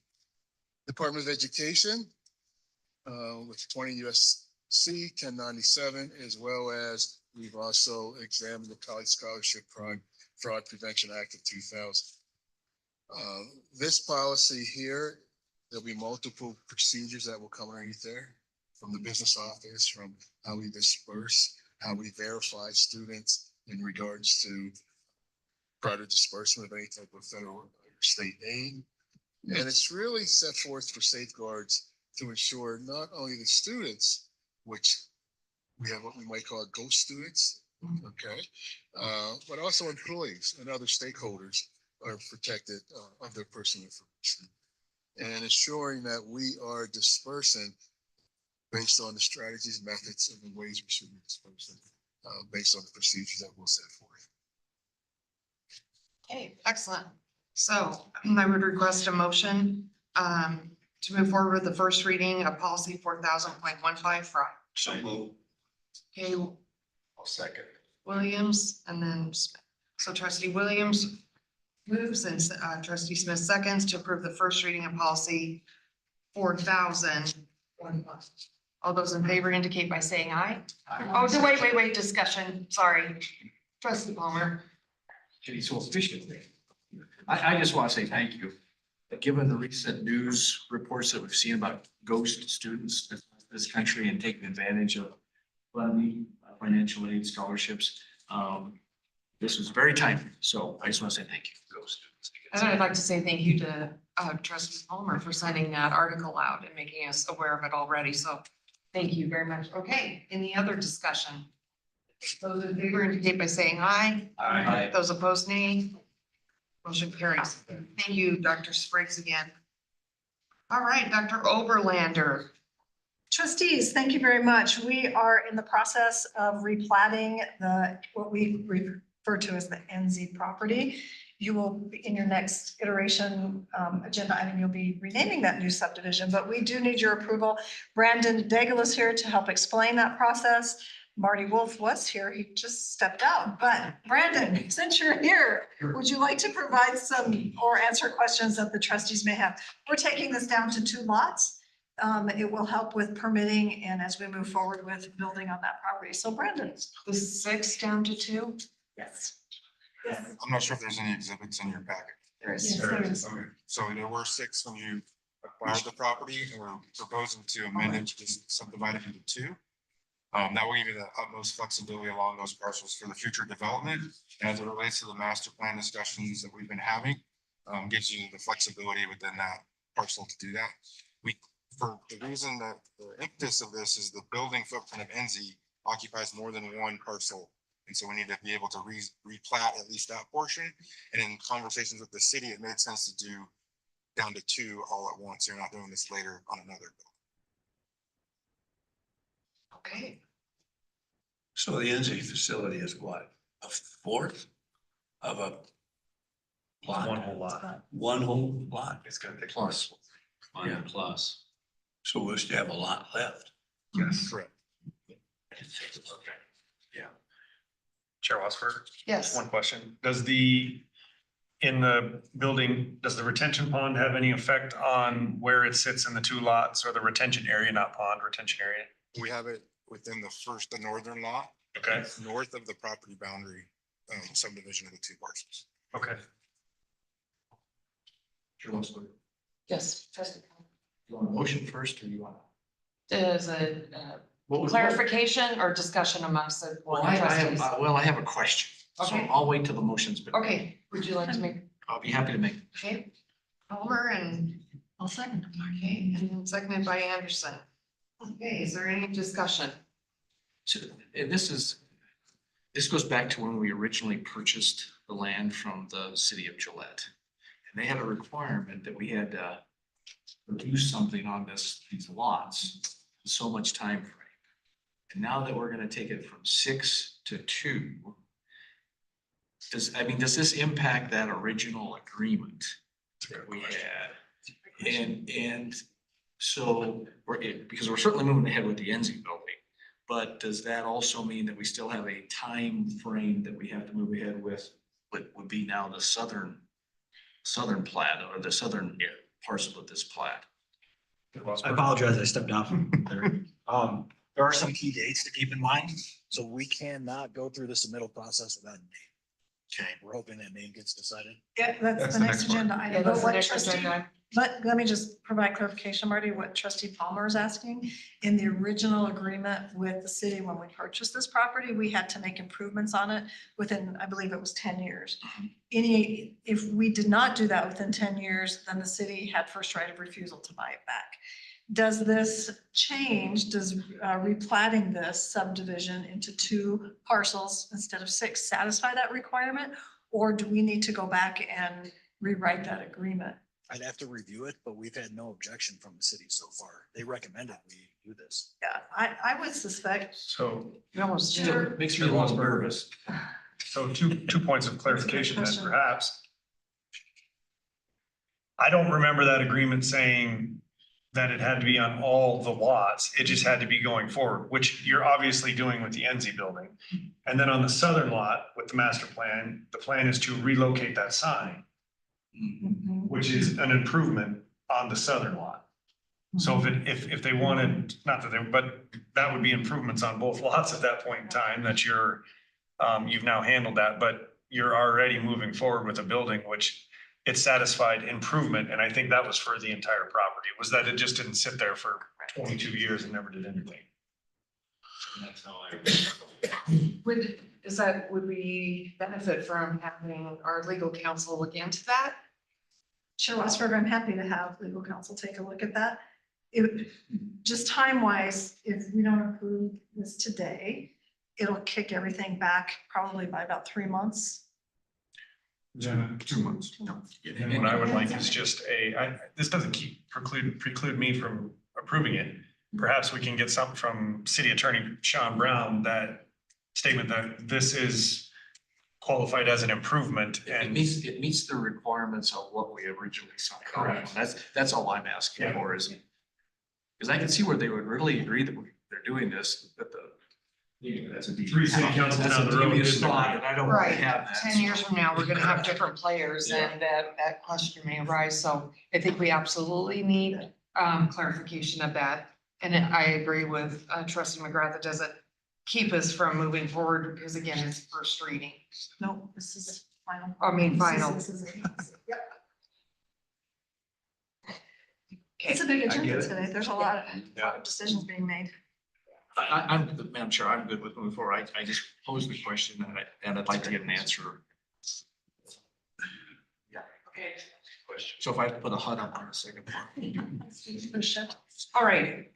Any other discussions? If not, then we have a motion to approve replat as presented. All those in favor? Aye. Opposed, nay. Motion carries. Now the naming approval. Chair Wasserberg, this is such an exciting opportunity for the board. We do have to have a name for the new subdivision that you all just approved. And so there have been a little bit of brainstorming. That's all it was. So we are wide open to what you would like to name that. I suggest Texas Pastures. There's others that say Pronghorn Acres, Pronghorn Plaza. So whatever you would like. I personally like Pronghorn Plaza. That's fine. And those were provided to us in an email. I just sent you an email with some brainstorm ideas that Yeah. have no ownership over any of those, just getting your creative juices flowing. Another opportunity for good discussion. So Plaza is a beautiful name, Plaza is a beautiful name. and Pronghorn even makes it more beautiful. So would you move on that? I'll move that we name it the Pronghorn Plaza. Second. Okay. Call for the question. Is there any discussion? Any discussion? All right, it's been moved by trustee Williams and seconded by trustee Smith to approve the replatted subdivision name to Pronghorn Plaza. Congratulations. All those in favor, say aye. Aye. Those opposed, nay. Motion carries. Clapping all the while. Thanks, Marty. I like it very much. Thank you all. I do too like it. Okay, academic program approvals, Dr. Spriggs.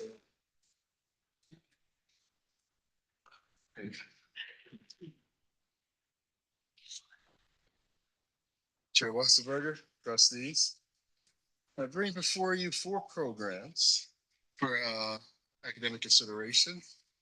These programs have been through the participatory process internally, up from curriculum to the deans to myself, as well as cabinet. And in turn, I will have the deans, and Travis isn't here today, so Dr. Humphrey will present on his behalf. I come up and present these programs. It's beginning with Dr. Yvonne Carter. She will be presenting the ag business as well as the rangeland management program. So,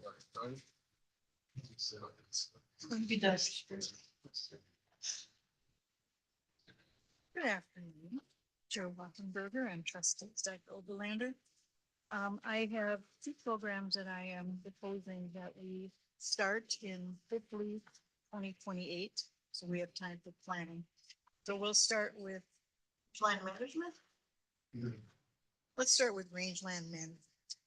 Do you have in your package information about that program? So would you like me to give you an introduction of why we're doing it, or would you just like to ask questions? Please give us a little bit of intel. Okay, I'll give you a little bit of input. So this particular program is a 2-year program, hopefully also a transfer program. It prepares students for careers that involve the management of our natural resources, the rangeland. And so the program teaches students basically how to manage sustainable and productive livestock forage, ensuring clean and adequate water supplies, beautifying recreational scenery, and improving wildlife habitat. A lot of the students, if they go and get a 4-year degree, they could be employed by the U.S. Forest Service, the Bureau of Land Management, or other state agencies.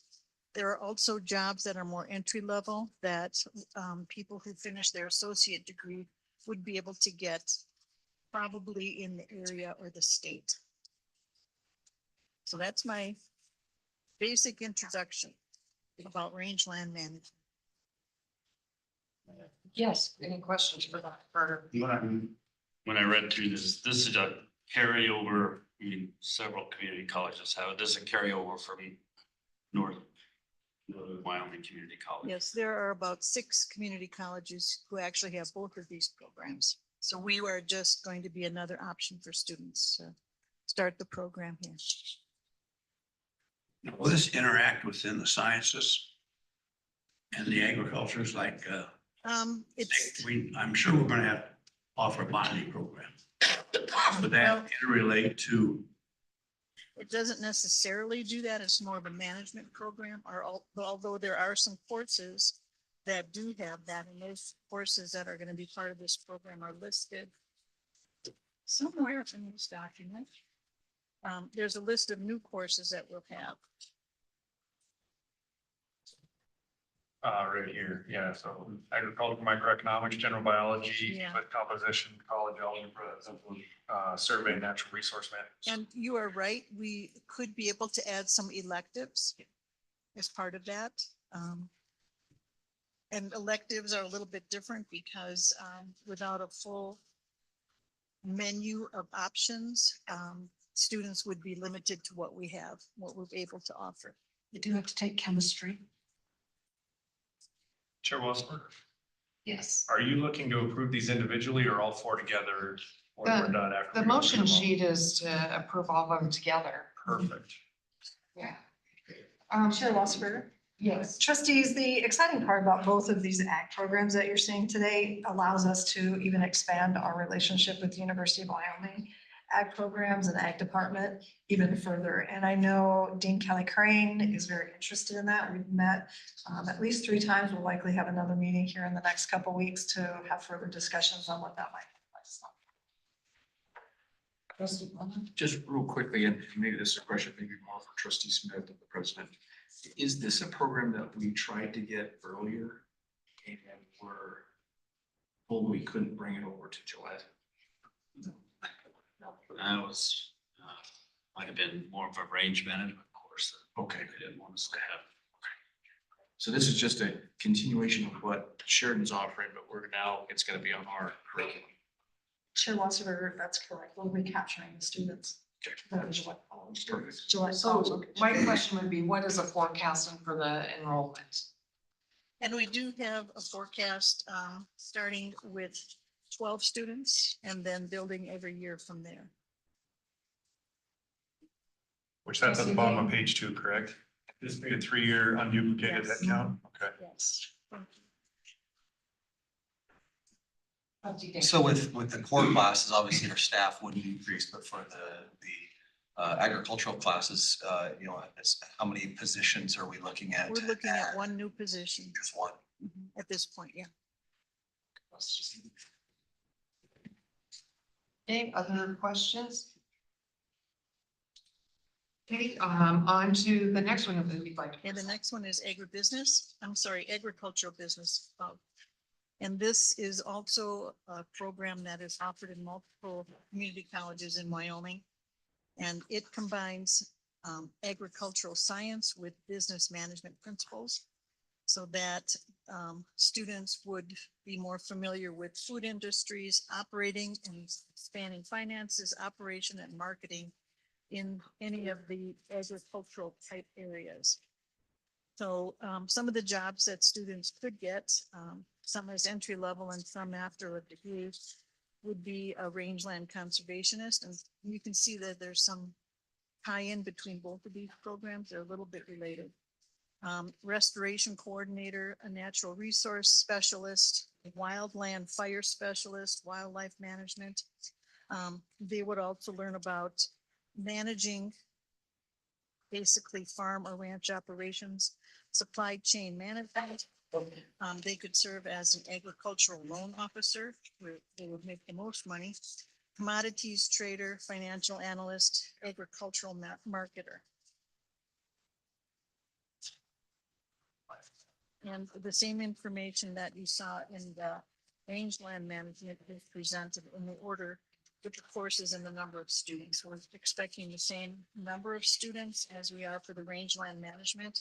They would be different programs. The students wouldn't be in the same. And we also are anticipating we would need one instructor. One additional instructor per program. for each one, yes. Mostly to make sure the curriculum is developed and the information is presented in an organized way and the student can finish the program here. Chair Westberger. Yes. Need to clarify, it was not rangeland, it was reclamation. Oh, thank you. Any other questions for Dr. Carter? Thank you, Dr. Carter, for your original introduction.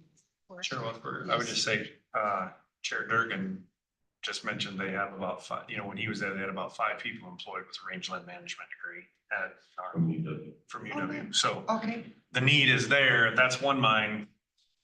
How that translates. yeah, great Like you insight. said, government agencies. Okay. And if I may, Chair Day said we could use the right there, so No, you got to go the bigger one. Welcome, Dr. Humphreys. Thank you, Chair Walsberger, trustees, President Oberlander. It's my privilege to present for Dean Grubb the new certificate that him and our industrial electrical faculty put together. He's at a meeting with the University of Wyoming and Career Technical Education, so very valuable to have Travis there. The certificate that is being presented is an instrumentation and controls technician certificate. It was developed in coordination and collaboration with Western Wyoming Community College. It is a 32 credit fall, spring semester and is a Title IV eligible program. It was designed also to provide a stackable credential on top of the Industrial Electrical Applied Associates of Science.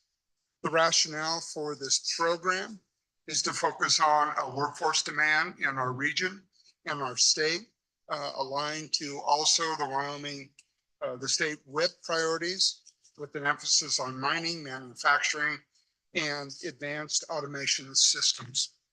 It's designed to enhance and support our current industrial electrical AAS and certificate, and also the apprenticeship program and the journeyman electricians work that we do here at the college. It focuses, as I mentioned, on the specialization in instrumentation and process control systems.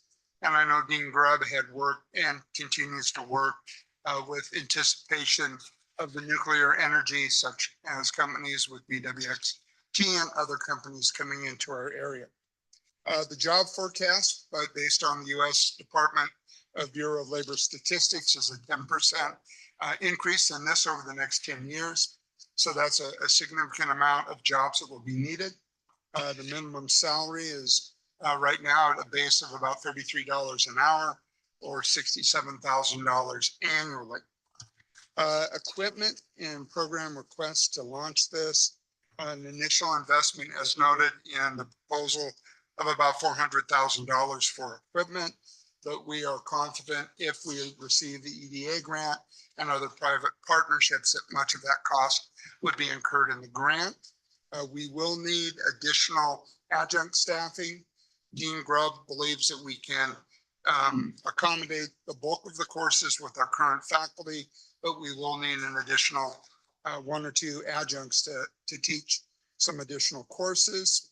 Our enrollment projections beginning in 2028, 2029, or our first year is looking at 12 students and growing that program to 24 to 25 students in year 3. And so it's a great opportunity to really begin to build some stackable credentials that will go along with some of our degrees. So I would entertain any questions. Thank you for presenting that. Just one question if I heard. So there's only one other institution in the state of Wyoming that's offering this right now, which is Western. Chair Wasserberger, Trustee Palmer, correct. Okay. That's Western Wyoming Community College. So we would be the second in this. We would be the second. Ours is a little bit of variance. Many of the courses are similar, but ours is leaning a little bit more in terms of some of the potential nuclear automation that we would do. Thank you. The Thank you. sheet here, I might point out, also includes Laramie LCCC. Oh, okay. I didn't. It's a technology certificate related, but not identical. And that can be found on page 42. So yeah, so it looks like there's 2, maybe 1 identical and 1 not. I think Western Chair. Yes. I think Western developed this for Terra Power coming in for that program to get, power plant operators, trained and up and running and ready for that. Yes, we did. Questions? That he can ask. Thank you for no technical questions on this. Because I have to refer to the Travis. Thank you. Dean Wakefield. You come talk to us about the LPN program, please. I'm introducing a new certificate, nursing LPN. It would require 42 to 48 credits for completion. Students have traditionally completed this program at GCCD through NWCCD. It is a stackable credential in our ADN program.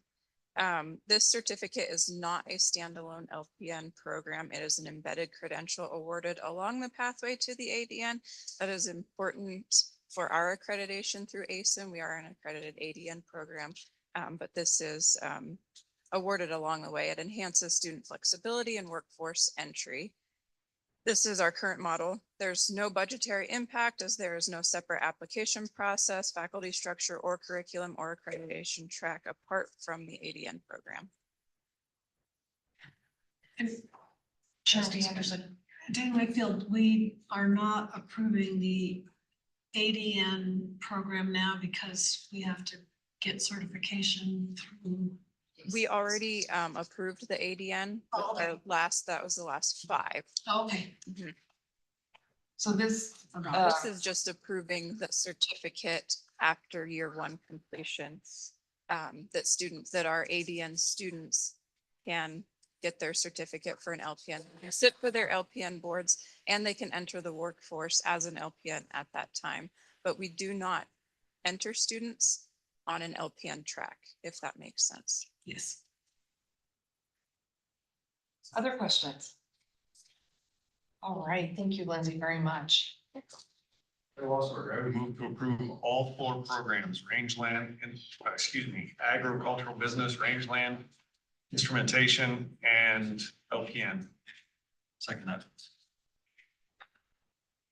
It has been moved by trustee McGrath and seconded by trustee Day to approve of the 4 academic programs that were presented. Is there any more discussion or questions? Any discussion? All those. Chair Wasserberger. Oh, well, I'm sorry. After you guys are complete. Did you want me to talk about nursing delivery options, President Overlander? Can I ask a question before we vote on this quickly? So does this conclude the number of programs we're bringing over then, or do we still have more? Yes. Mr. Palmer, trustee Palmer. I wouldn't say these are programs we're bringing over. That's my language, I'm sorry. These are programs that we have found will be necessary as we move ahead as Gillette Community College District. We also want to make sure that as we get ready to apply for the Department of Education recognition, our catalog is as complete as we can make it, because we will have that 2-year probationary period. So these particular programs aren't necessarily on that original MOU. And we don't plan to start these programs, with the exception of possibly LPN, because we can award that certificate. Well, once we get recognition by ASIN, fall of 28. So by fall of 28, we should be well beyond accreditation. Does that answer your question, sir? No, but that's okay. I mean, I didn't ask it, so I'll get with you later. Chair Wasserberger, trustee Palmer, we are nearly, this will be about the last opportunity we have to bring any new programs forward until we are recognized by the department, because the next set of courses on Community College Commission in June. By that time, we'll be almost ready to submit. Now you answer. Okay. Thank you. Discussion? Okay. The vote is in front of us. All those that approve, say aye. Aye. Those opposed, nay. Motion carries. Thank you. Thank you, everyone, for all your work on those 4 programs. Okay, nearing the end of our agenda here. President's annual evaluation. I'll just provide a quick update. Soon you'll be getting number 1, a schedule of the going into the president's evaluation. President Overlander has already shared with our ACCT representative her annual goals. I'm looking at the instrument right now. I think the instrument with some possible changes will basically be the same, but some of the measurement tools that were in there, I felt like were either yes or no, which will then change the assessment scale. So I need to have a conversation with Ms. Long on that, and we'll do that maybe in the next 2 days, but for sure the beginning of next week, because we'd like to get this rolled out as soon as possible so we can start working on that. So most importantly for your information is just when the calendar comes out, know where we're gonna be at, and so you know when to participate in the evaluation, that type of thing. President Overlander, do you want any other additions to that? No, I think Copy. Chair Wasserberger, you covered it. We are in conversation with Colleen Allen from ACCT, who typically is the one who works with all of you to administer that evaluation, so. Yeah. Okay, so that's just FYI. Governance Committee. Trustees. So as mentioned earlier, we do have a policy. It's policy 2000.3, and within that policy, it states that we're expected to review policy and procedure every 4 years. We have been reviewing policy and procedure all along, but what I'd like to establish is a complete review of every policy series. Policy series 1000 really is board governance policy and procedure. And so I'm asking that the board governance committee convene to review that policy series 1000. Ellie will work on a schedule. Trustee Williams, Trustee Smith, Trustee Day, I think are on that committee. Unless you want to change that committee up. It's entirely up to the board. Back to the minutes. To see exactly who's on there. I thought I was on there. So Ellie will certainly bring forward a meeting, and then if there are any changes, we'll bring them through the process. So, Okay, excellent. So FYI there as well. Well, as they said 24 hours ago, we probably kind of lost everybody to at least 20 minutes. So everyone's glazed over. Is there any public comments? Unless somebody wants to do it. Is there anybody in the audience that would like to speak? Okay. Anyway, the list of the upcoming events, we have Manistee City Voices on April 24th and 25th, several times. The 24th is at 1 p.m. or 7 p.m., 25th at 1.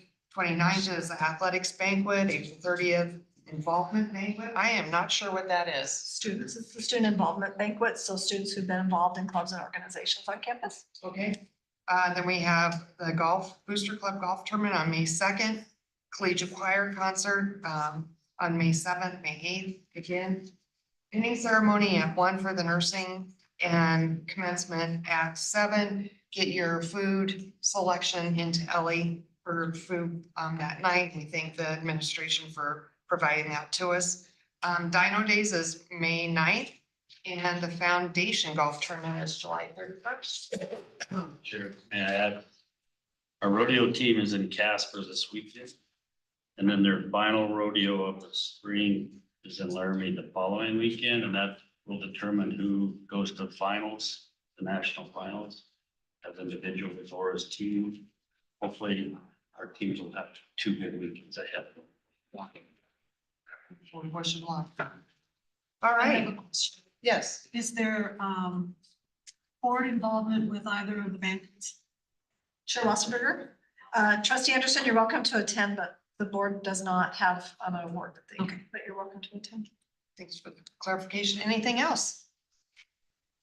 Okay, second? Second. Good. All right, good job.